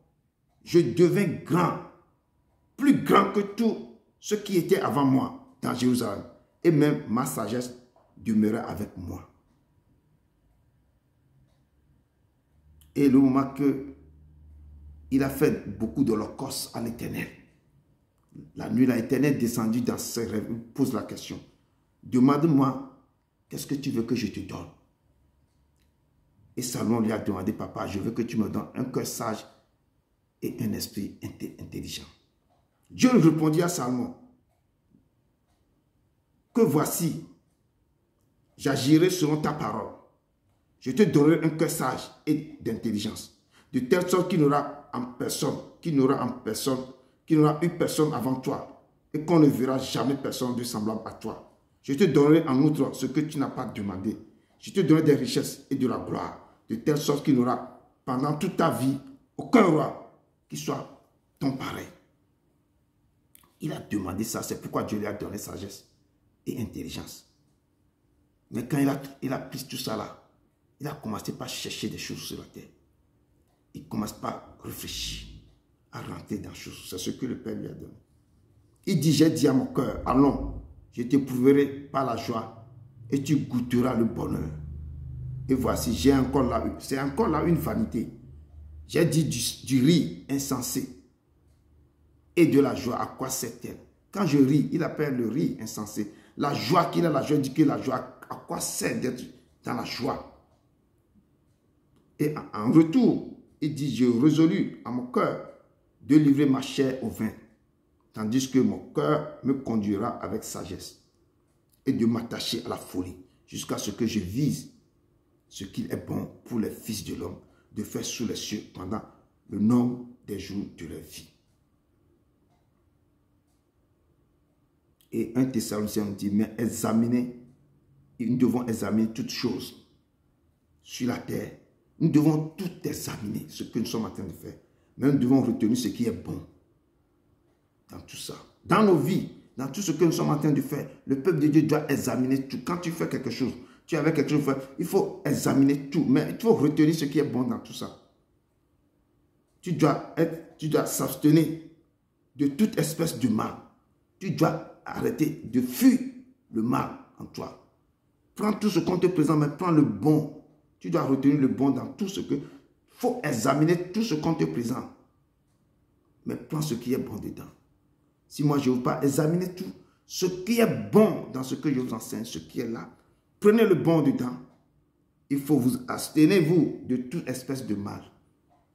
Et pour conclure de tout ce que je viens de dire, mon fils ou ma fille, comme le Père est en train de vous parler, il dit, tire instruction de toutes ces choses qu'on vient de dire. Car l'être humain ne finira pas de continuer à parler.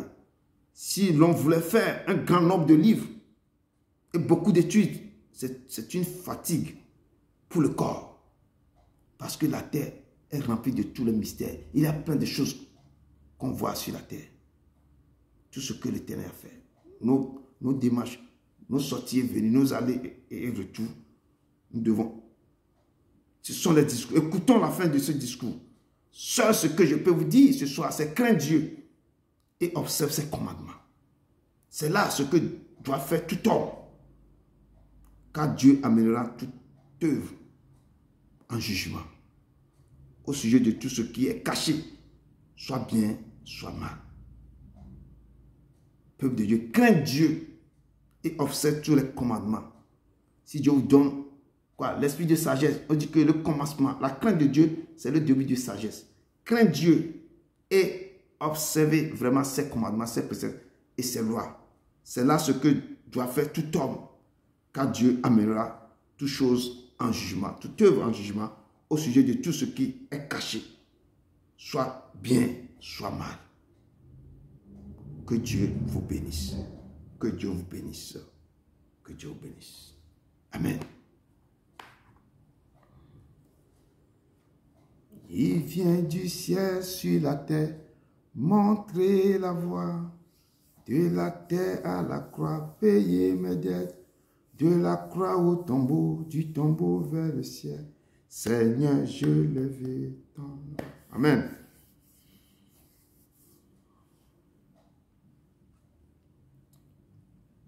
Amen. Je laisse la parole à la sœur.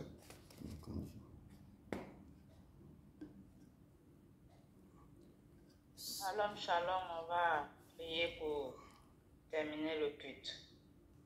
Père Saint, merci de nous aimer pour ta fidélité. Toi, le Dieu véritable qui ne trahit jamais. Tu es assis sur ton trône de gloire pour toujours. Nous te rendons grâce pour ton amour. Celui qui met sa confiance en toi, jamais ne chancellera. Plus. Éternel des armées, merci infiniment. Je te rends toute la gloire. Gloire à ton nom, Papa, auteur de notre joie, notre paix. Tu es le prince de la paix, l'étoile du matin, le bon berger, Dieu de bonté. Tu as commencé avec nous en tant qu'alpha et tu viens de terminer en tant qu'oméga. Merci pour ta parole qui nous a encore fait du bien. Comme le roi Salomon a dit, tout est vanité, vanité des vanités. Nous sommes tournés vers les biens matériels de ce monde et nous nous détournons de ta face.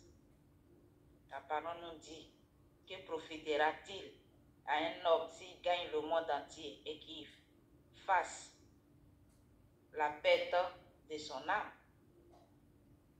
Père, incline nos cœurs à s'attacher à toi sincèrement, à t'obéir, à te craindre, papa. Malgré notre richesse, les diplômes que nous avons, les titres, mais Dieu de gloire, on n'est rien sans toi. Sans toi, Père céleste, nous sommes perdus dans le néant. Il y a un vide en nous, papa. Nous te demandons de nous aider à nous accrocher à toi véritablement, à rester fidèles, Seigneur, à te mettre au premier rang de notre vie. Ta parole nous dit que tu te laisses trouver par celui qui te cherche et tu honores ceux qui t'honorent en esprit et en vérité. Père, je te bénis, je te rends toute la gloire. Je remets, Seigneur, dans les creux de tes mains notre nuit. Protège-nous, garde-nous dans les creux de tes mains. Et aide-nous toujours, papa, à te chercher et à nous approcher à toi. Merci. Au nom de Jésus-Christ de Nazareth, je prie. Amen. Amen. Amen. Amen. Merci beaucoup. Merci à vous tous. Que vraiment que Dieu vous bénisse. Que sa paix, sa grâce vous accompagne. Au nom de son Fils Jésus-Christ de Nazareth. Amen. Allez dans la paix du Christ. Amen. Amen. Amen. Amen.